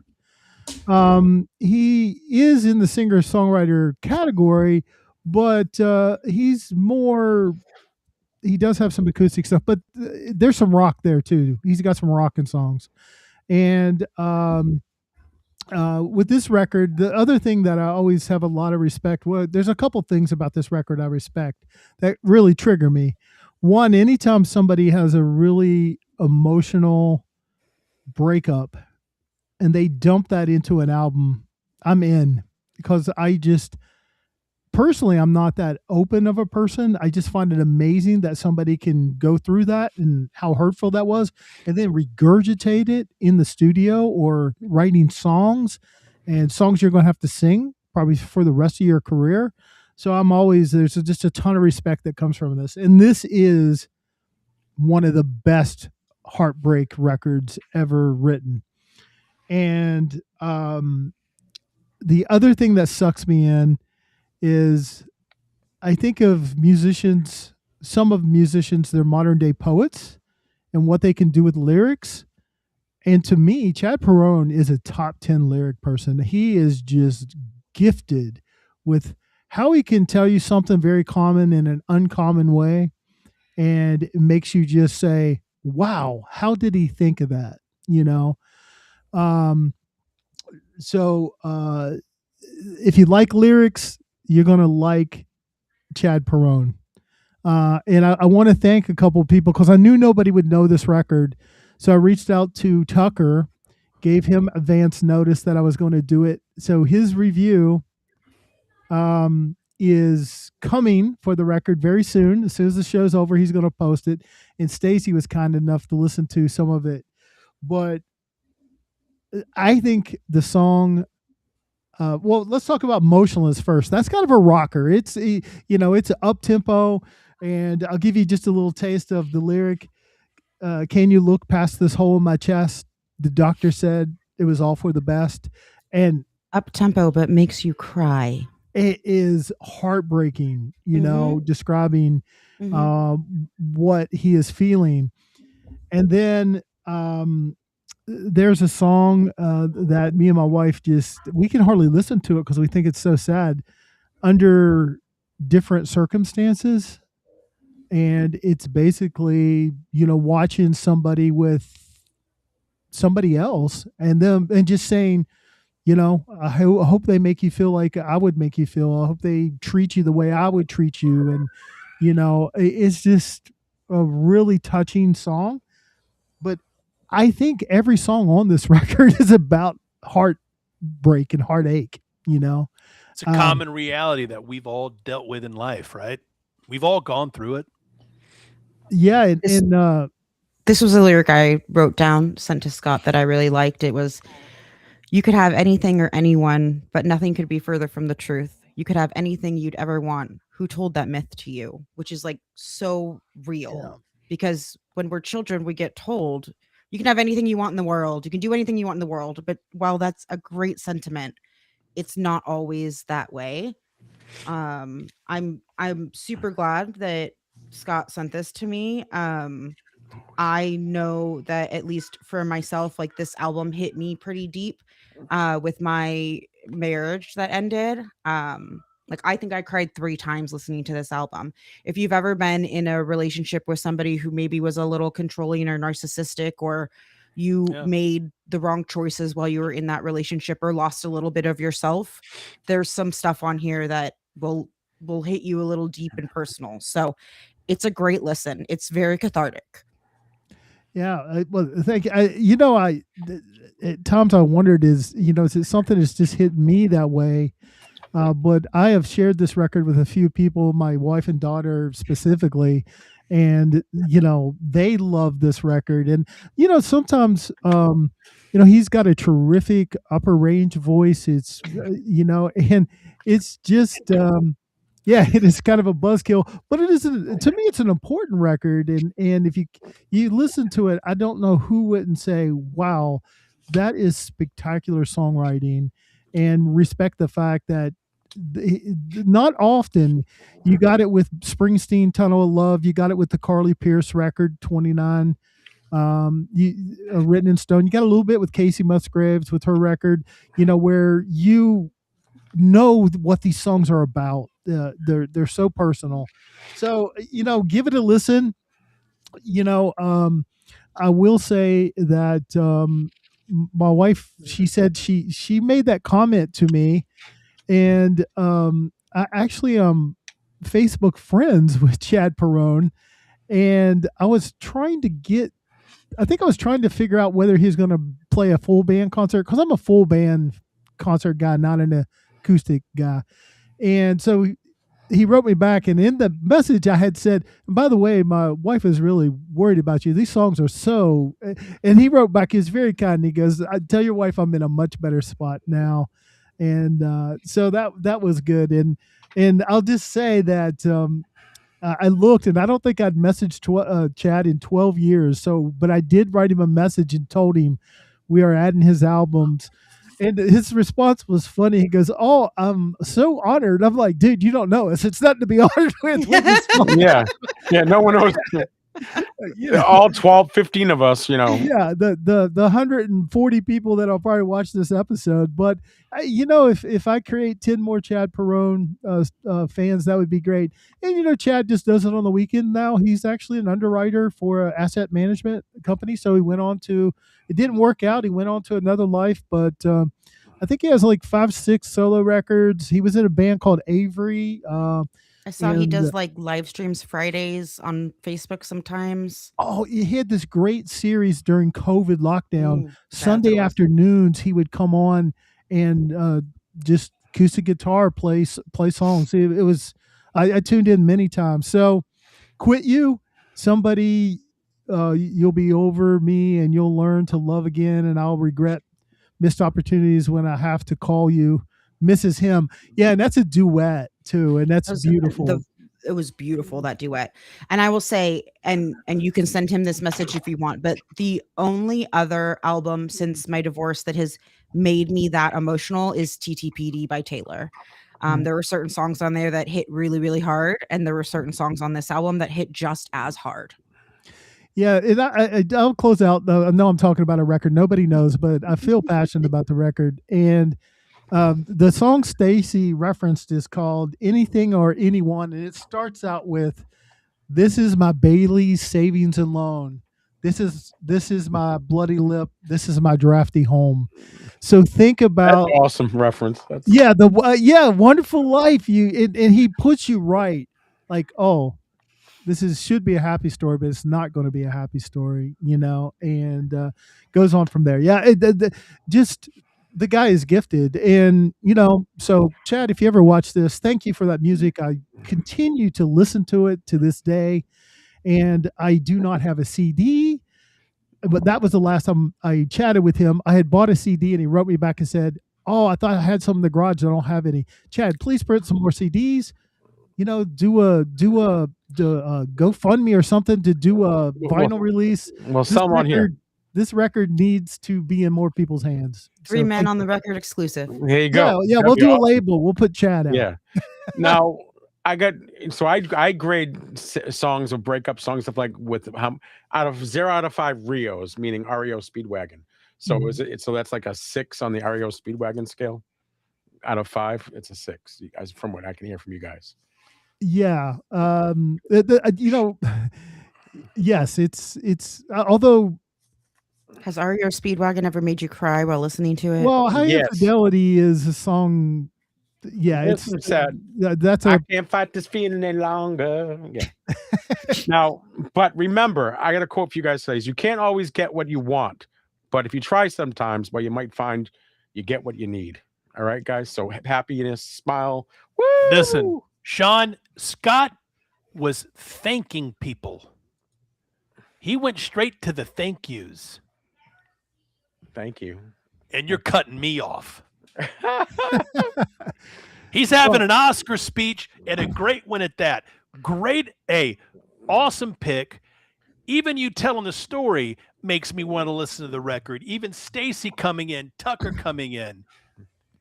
And Perfect. then I and here you are. And the show's over. It's done.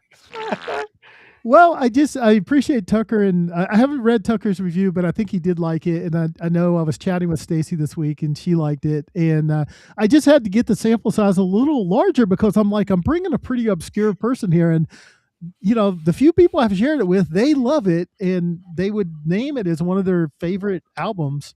But you're going to go for an emotional ride when you listen to the whole record. So. Now, when you guys listen to it, please, those streaming platforms, give them a couple more. A little bit extra, please. Yeah. The only thing I wish is that Spotify had the lyrics. I had to look them up and read them on the computer while it was playing. So I just wish that they had them. But I'm definitely going to look up more of his stuff. Yeah, I got a matter of fact on Spotify. I got a great Chad Perrone playlist that also includes songs from Avery. That lyric I quoted you about. I thought you were in something about walking in the desert. I thought you were an oasis, but. Ends up I just have a mouthful of sand. I mean, that's how gifted that guy is. He's amazing. Yeah, I have it. You said, like a pilgrim in the desert, I'm diving into air, thinking there's water, but nothing's there. Because I thought you were an ocean, but this view from where I stand has me leaving with a mouthful of sand. Amazing. That's talent to be able to write a lyric like that. Yes. Oasis. It's everywhere. I don't think that's what he was talking about, Jake, but good try. You never know. And here's the sad news is there are none available on Discogs. None. Yeah, it's hard to get. I have 6,000 CDs, and this is one of my favorite CDs. I cannot get it on CD. Yeah, it came out in 2010. If you watch this, slap me a CD release. I need it. Yeah, now it's on my want list on Discogs, so let's get it printed out for us. Or at least everybody go to Spotify, Apple, Amazon, whatever it is you do, and listen to that record. There you go, Sean. There you go. Just put it in the mail. You can get that for $1. Apparently. If you're lucky. Top 5. It's definitely on my list. It's actually on upstairs on my Amazon Music list. I started listening to it. I didn't have time to listen to it before I came on, but I started listening to it a little bit. Well, and I'd appreciate to hear people's feedback too, because Stacey, like, I gave her my 4 or 5 top songs off of it. She came back with Monster, which is funny because I know a lot of the Chad fans love Monster. That it's a great song. It's just I like some of the other ones better. It's that one spoke personally to me more than some of the other ones. Mm-hmm. Okay, all right, I'm in the hot seat. You ready? Let me pull it up and we'll get it going. Today, we're not going to be talking about the best albums ever made. We're not going to be talking about top 5 of an artist. We're going to be talking about albums that are inseparable from the moment they were released. So they didn't define an era, they required the era. And you will kind of understand the theme as we go through this. If you move these records 3 to 5 years ahead or behind, something doesn't work anymore. So number 5 is Straight Outta Compton. This is from 1988. It is already on the top 500 list, I believe. It could only happen during this time. Hip hop was kind of becoming more mainstream, too much for like the USA and America to really ignore anymore. You couldn't kind of just like push hip hop aside, but still like wasn't popular. It wasn't fully accepted, but it came in when the war on drugs, police tension, South Central LA, all of that stuff started to become kind of conversations around the country. This album wasn't trying to explain what they were talking about to anyone. They didn't make it a nice produced album. They didn't care about people being comfortable. If it came out earlier, not enough people would like it. If they came out later, there was already artists around that it wouldn't have made the impact. So it worked because it arrived at the exact moment that the country was really forced to hear a perspective that they had ignored. They were getting a neighborhood report instead of a news report. So that's kind of how I'm going to be presenting everything. Hopefully that makes sense to you guys. I think as we go, it will start to like make more sense. And please, if you guys have an album that you think fits this topic, put it in the chat so we could talk about it. So number 4 is the Marshall Mathers LP, which I added to the list. This is like peak cancel culture, but when it didn't work. So it came during the final years of like when one artist could really dominate the whole conversation. Parents hated it. Politicians talked about it. News channels debated it. People tried to stop it, which just made Eminem more popular. They would tell kids, don't listen to it. So kids would listen to it. It's the one time when I think is maybe close to maybe the last time that a superstar just got bigger and bigger and bigger and bigger every time somebody tried to cancel them. If it came out, so this came out in 2000. Had it come out 5 years before, probably not around the right time. We kind of need Dr. Dre to come out with his stuff before we can get Eminem there. Let's just say it came out now. If this album came out now, the controversy and outrage, this album would never make it.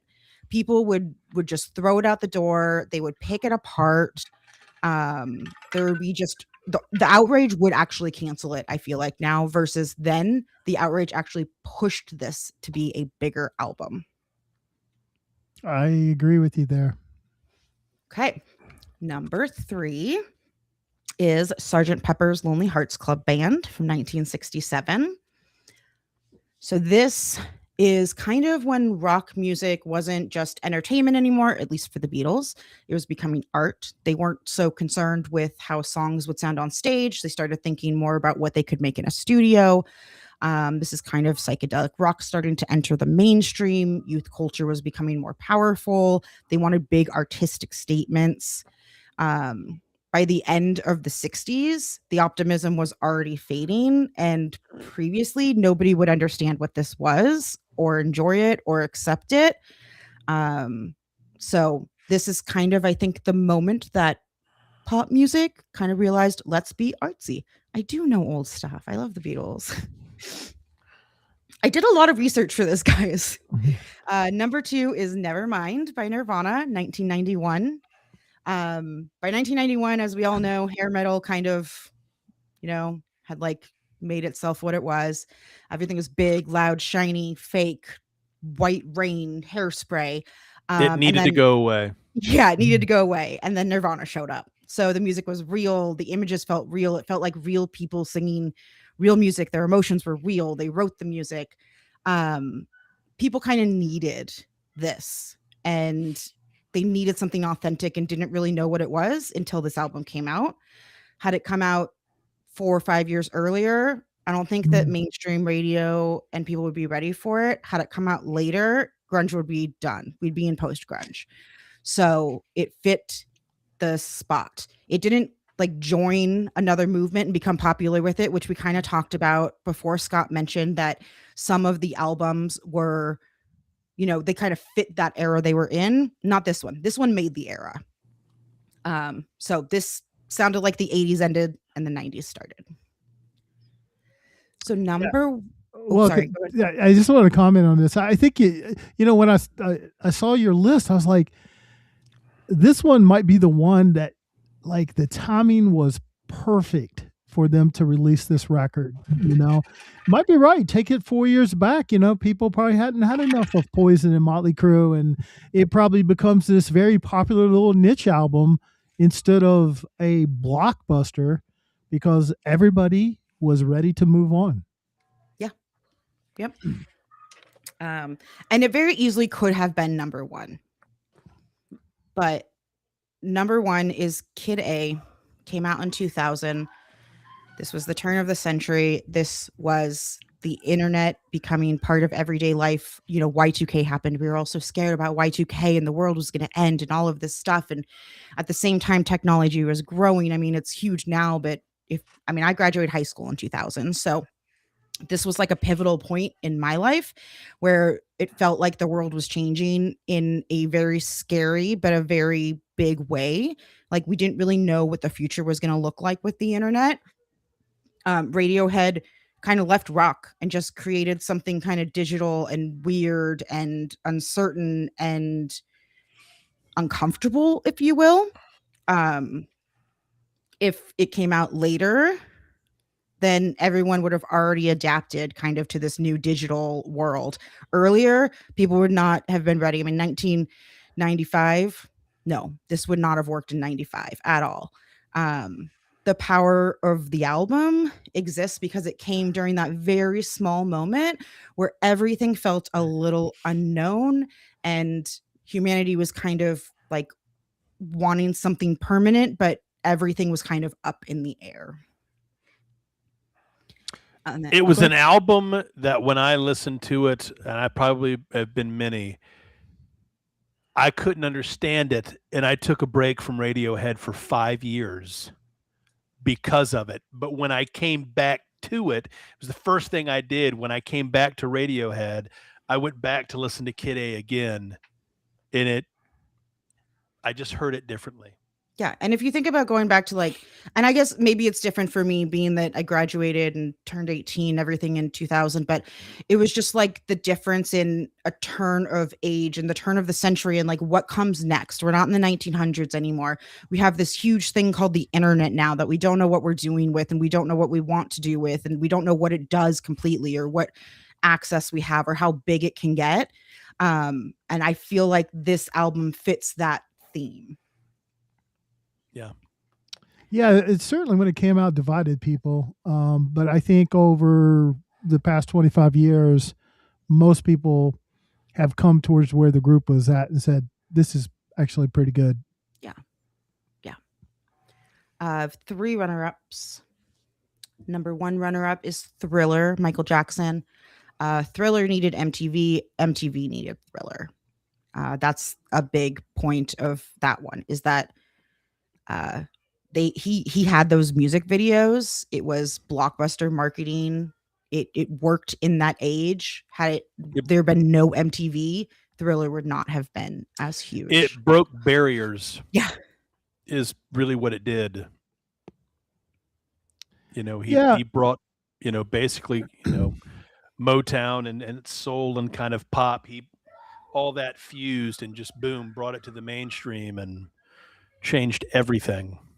Yeah, because I think I'll have a little bit of maybe unpopular opinion here. Off the Wall is almost as good a record as this, and if not better, what some say. I agree. It just, everything came together for him with MTV, and I mean, Off the Wall doesn't have Billie Jean on it, which I think that's his best song. But you listen to Off the Wall, it hangs with this record, song for song, but nowhere near. I mean, this just blew up. Yeah, the popularity of Thriller is huge because I think of MTV and the presence of it and how you were getting media at that time. So, like I said, MTV needed it, and it needed MTV.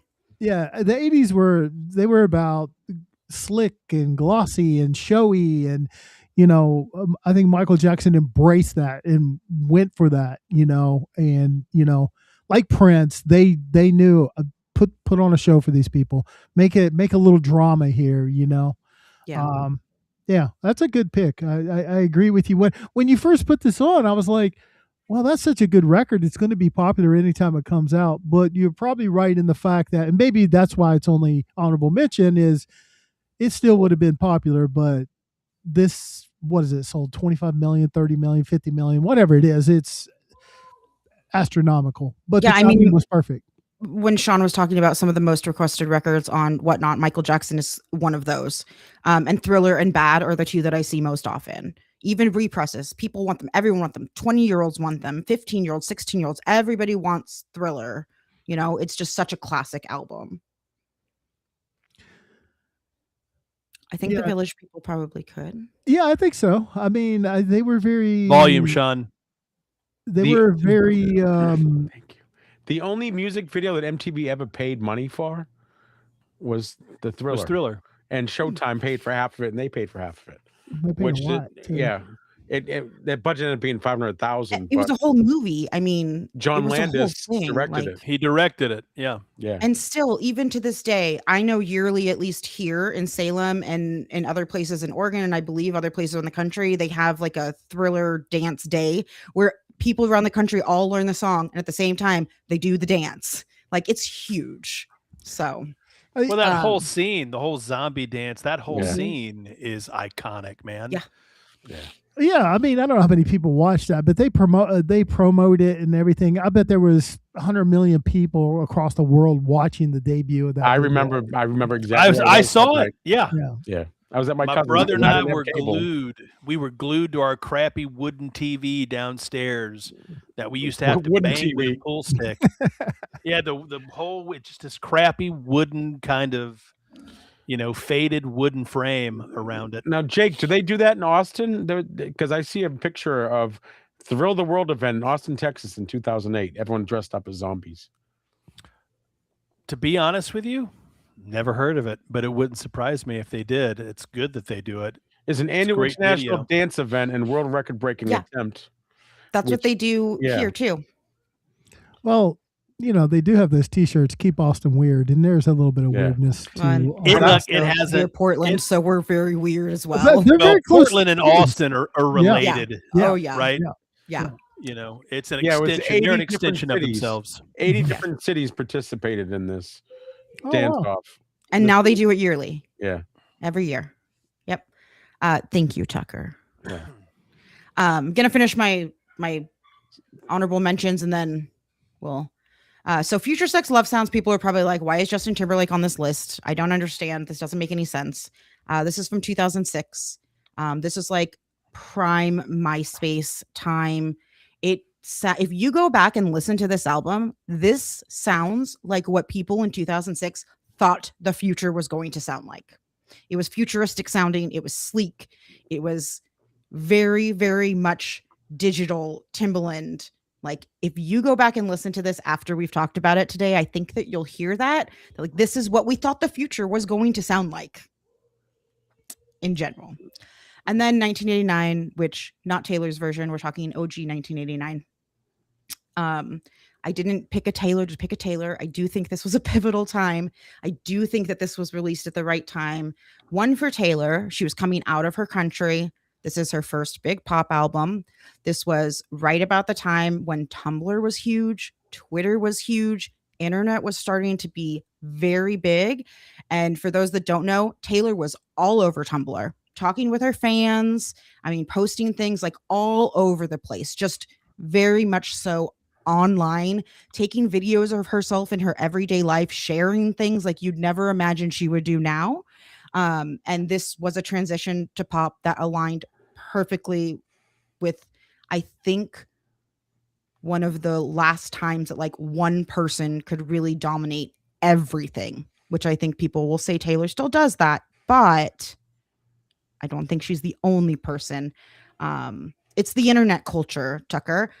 Taylor, if you look up some Taylor lore, a lot of Taylor lore comes from Tumblr and Twitter, and her posting herself when she was younger and posting videos of her and her brother at home, or she can't draw a star, poor girl. So like if you ever hear somebody say dem stars, that's a Tumblr thing. She posted a cookie recipe that people make every year on Tumblr. And that was the same time that 1989 came out. That's when she switched to pop. And that's when she just shot up and became huge. Yeah, nice. I remember seeing these videos. I don't know where I saw it, but it was probably during this period where she would do these series of videos where she would like go to a record store and she would show you what she bought at the record store. She's a very big music fan, and she bought a lot of eclectic stuff too. I mean, like you have to look up the lore. Like Swifties know, like Yes Whale. That was a video where she was just filming herself and Justin Bieber hanging out, and they looked out and there was a whale, and she goes, "Yes, whale!" But like she just recorded it of herself and posted it online. Like, and we don't see people do that anymore. That would not fly today with a large artist. So, well, I think about how many people are on streaming media now. Back then, it was new, and I blame YouTube for Bieber. It's their fault. But MySpace was a huge. That was we're not blaming anybody for Bieber. We're saying that he came from YouTube. We don't need to blame anyone. But MySpace was Sean a big music is thing. a believer. But MySpace was a huge. It was a music platform, kind of really to introduce new artists. So now it's all so much out there. Now it's harder for an artist to go like that. MySpace is where artists started learning they could talk to their fans themselves and do their own self-promotion. And then, you saw this with Bieber and on YouTube. I mean, you can take more control.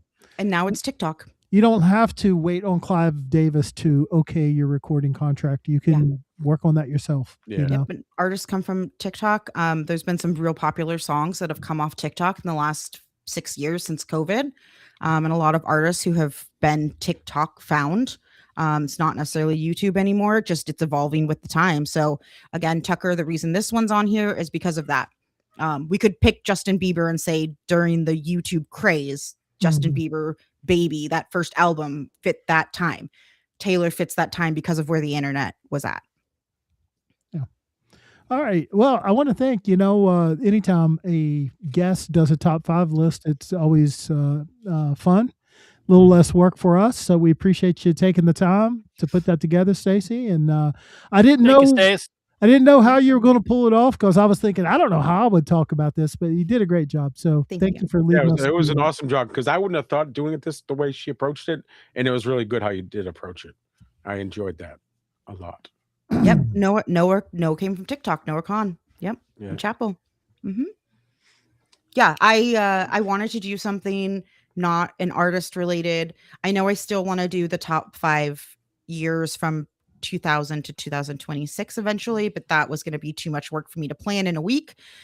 So I thought maybe you couldn't find 5 good ones, but okay, no, that's not it. It's just a lot of work to listen to that much music in that many years. Thank you.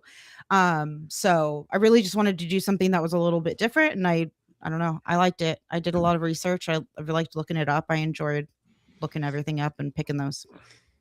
Thank you. Awesome. So, guys, I just added a link to Chad Perrone's Bandcamp page. You can't get a CD, but you can buy a digital download. Support him. He's going to get more money from that than if you streamed it. So, support that Chad Perrone. And that's what I have done. I've bought the high resolution digital downloads of Chad Perrone. Yeah, it's hard to find. Luckily, it is on streaming, but like Sean said, I'm sure Chad probably has made 6 or 7 cents on Spotify, as low as rate they have. So if you go to Bandcamp, that's going to be a better way to support them. And then if you guys do it like all of a sudden soon, like right now, maybe he'll be sending Chad will be sending him a message saying thank you for that mention, And then Scott will finally get a CD since Sean just bought the only one known on Earth. Yes, I did. Yeah, well, he's probably going to try to sell it to me for like $1 gazillion. No. Maybe he's going to send it to you as a surprise, and we just don't know yet. Well, I'm going to open it. I'm going to make a copy because he doesn't have a copy yet, and then I'll buy a copy if I can get another copy if he comes out with a copy. Because I'm sure my wife will like to listen to it too. Yeah, so get on Discord. This week it was a little quiet on Discord. I think everybody's kind of busy. Jake was decompressing from the show and raging at whatnot, and I know I was still raging. I was really busy. Yeah, I was a little quiet this week. Yeah, but thank you for Tucker keeping it going. Yeah, I've Tucker. been That was recovering since my birthday. Yeah, so it was there. So I posted in the 3 Men Show chat the link to the Bandcamp. So support. And Tucker's review is done, so it'll be posted right after the show if you want to see what Tucker thought. He does a great song by song. It's another good reason. Tucker's takes, we can't thank Tucker enough because I think a lot of people are enjoying those. Oh yeah. So, all right. So what's coming up in 3-Man land? So next week we have Lau returning. So Elhoff, or Ahoff, as Sean for some reason calls him, is coming back, and we look forward to having him back. It'll be a second appearance, and then following that we have Josh Devo is coming back. So we have those two lined up. Stacey's working on another 4 women on the record lineup. So and then probably gonna have one of those in the next 4 or 5 weeks sometime, whatever the date. Hoping it's in July because the ladies train is coming back in July. Oh, nice. That would be it can be in July. Good tie-in. Fun. I know, Jake, when are you out, my friend? You're out for the World Series. I'm out. Yep. So I'll be gone next Thursday. I'll be gone from the 11th through the 15th. Oh, okay. I'll be in Omaha, Nebraska. I might call somebody else to see if they want to join in next week along with Mr. Ihoff. Yeah.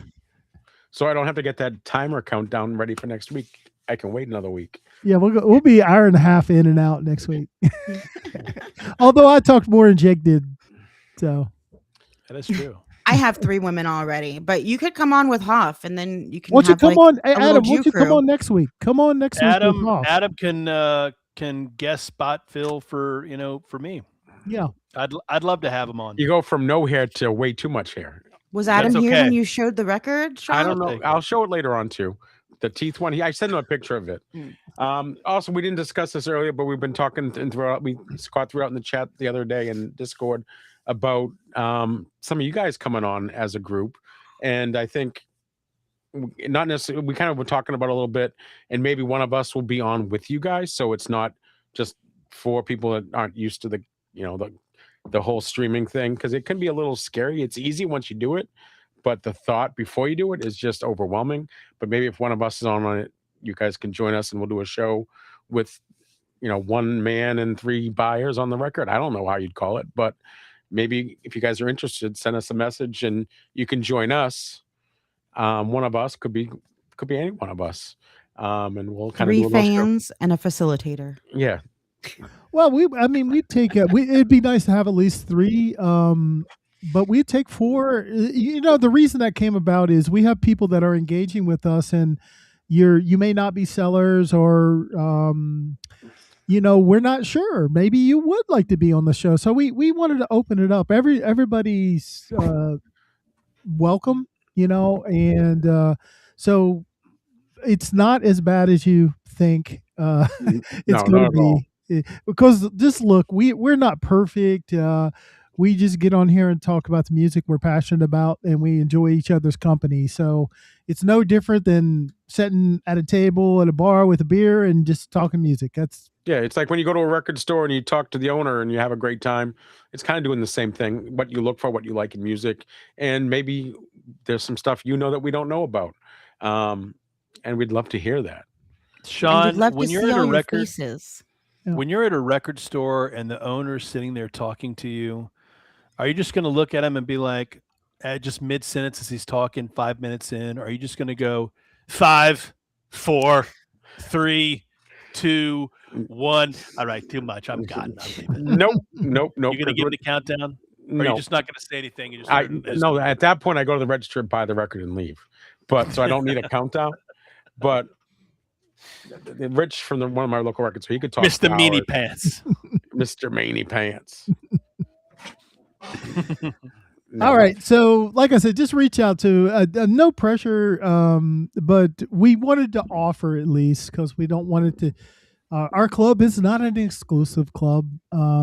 Where we welcome everyone, and everybody has something unique to say about music, and we'd like to hear it. I think our list is turning out to be fairly diverse. We got a lot of stuff on there, and if somebody, when we get done, and we said it's going to be 600 because soundtracks and live records. I think it's going to be a nice collection of music for people to reference back and say, these are records I probably should listen to. Okay. So, I do want to do a shameless plug for Jim and I for the weekend, this weekend at 5:00 on Saturday. Going to Long Island. My wife has to go up there for a baby shower, so I told Jim it's a good opportunity. Let's get together.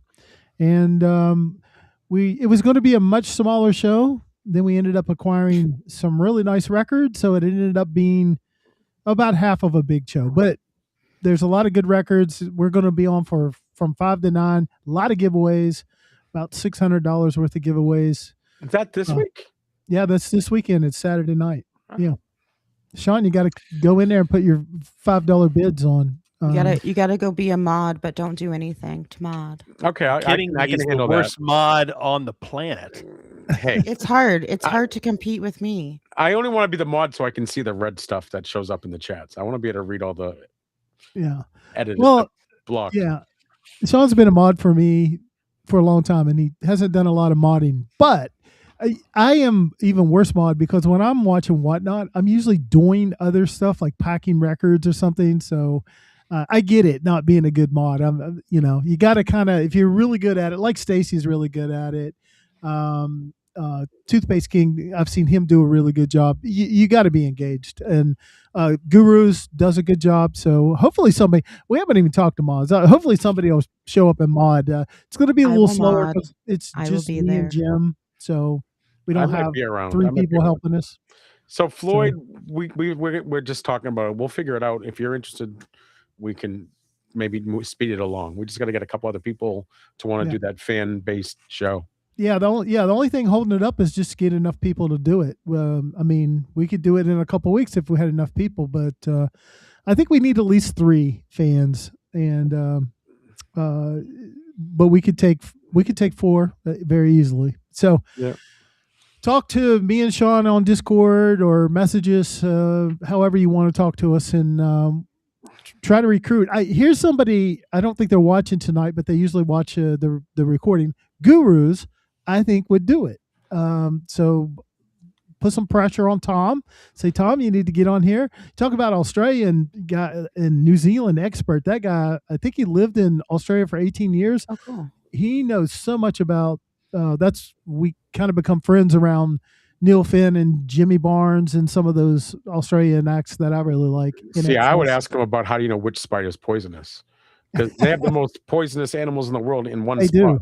Yeah. I just freak out thinking about it. So that's what I got going on. Jake's probably still recuperating and calming down from the auction. You got any shows you thinking about doing? Doing a show tomorrow morning, and that will be the only show for the next 2 weeks. Because I'm hoping you're going to get to watch my Mountaineers in Omaha. I really like. They just got to take 2 out of 3 from Cal Poly, and they're there. I don't think it's going to happen. Well, but if it does, they're the I'll root fourth for seeded them. team of the remaining teams. They're losing. Jake, I don't like that non-positive attitude you got. But here's the deal. Here's the deal. Someone else's if team. if they make it, I'll be yelling my damn lungs out, rooting for it.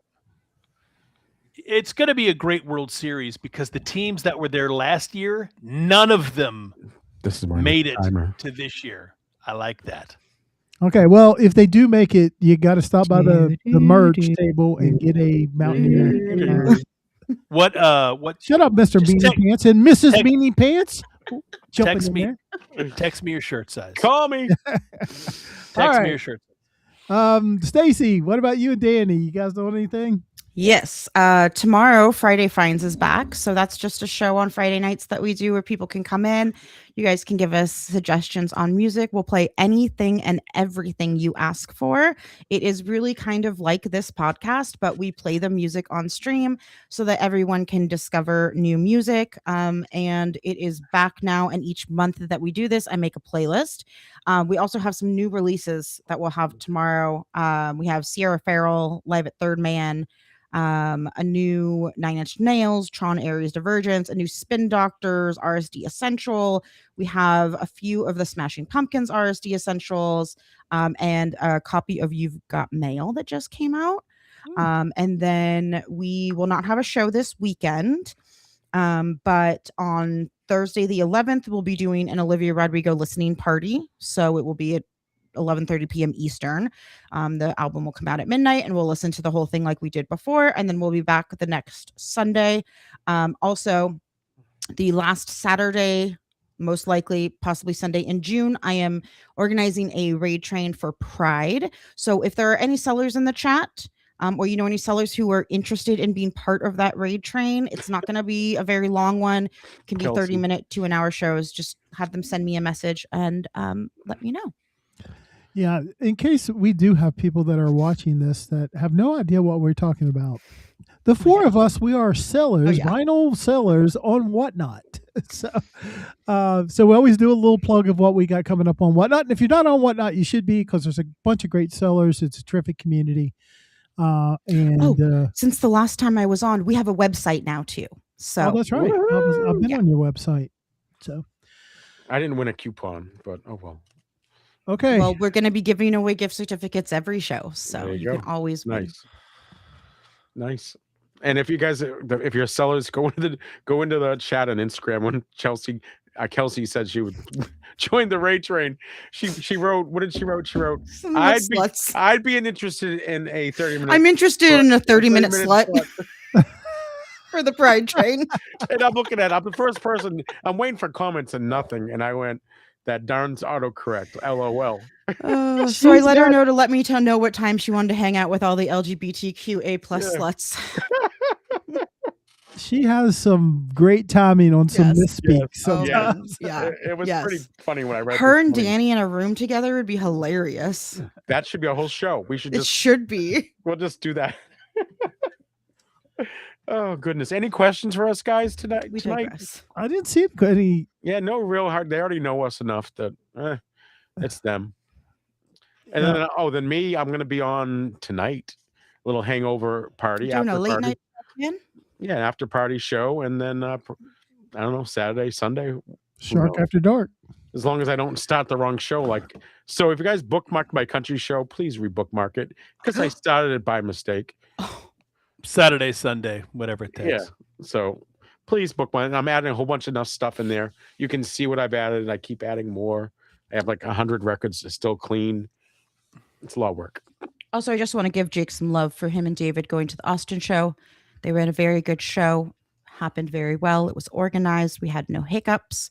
Everything went smoothly, and they took a lot of time out for people to find what they needed, and some really great finds were had. I saw some things on stream that I never thought I'd see before in my life. No Latoya.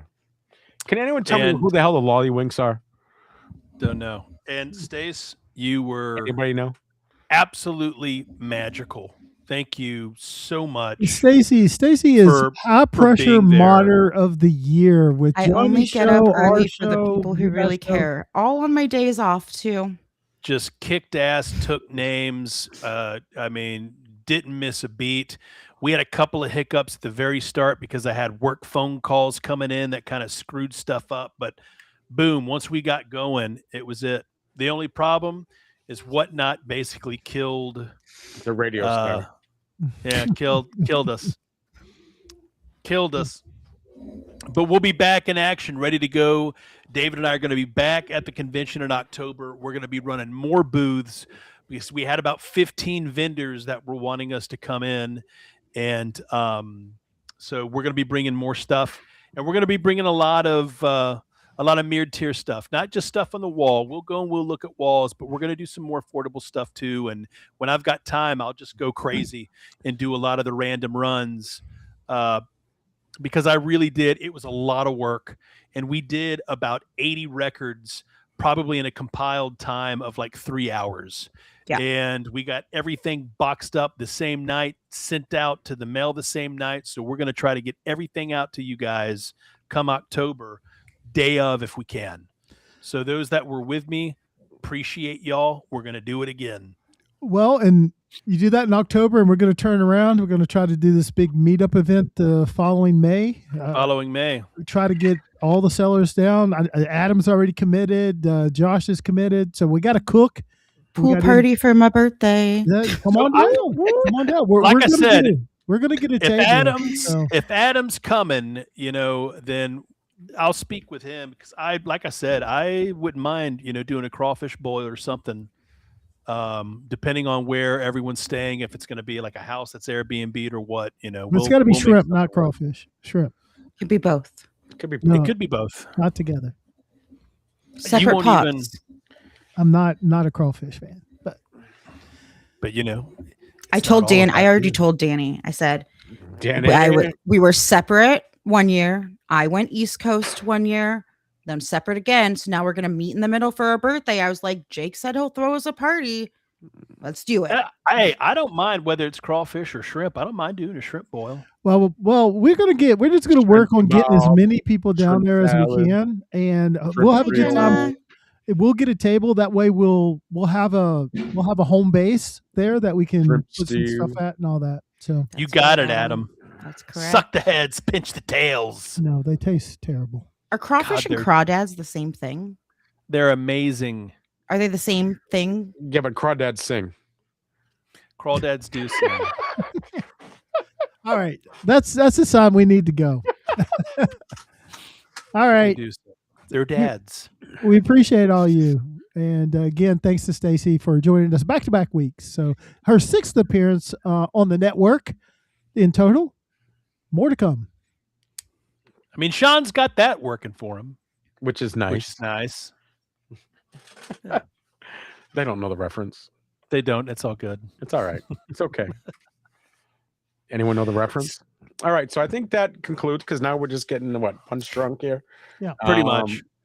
And Jake has been, punch drunk since we started because he's been burning the candle. I kind of look stoned, but I promise you guys, no narcotics. Just very tiring 2 weeks. But the show did what the show needed to do. Jake was not a happy guy when he came on earlier. And now he's happy because we spent 2 hours talking about music. There you go. Not happy. So happy, Jake. A little bit happy. A little bit. Which dwarf are you? Grumpy. Well, he's already confirmed he's not dopey. Yeah. Grumpy, big time. There you go. All right. Okay. All righty. So you guys, thank you guys for hanging out with us tonight. You guys all have a great night. We'll see you next Thursday, and it'll be fun. Peace. The whole show is B-real footage, Adam. Yeah. All right. Bye. Bye.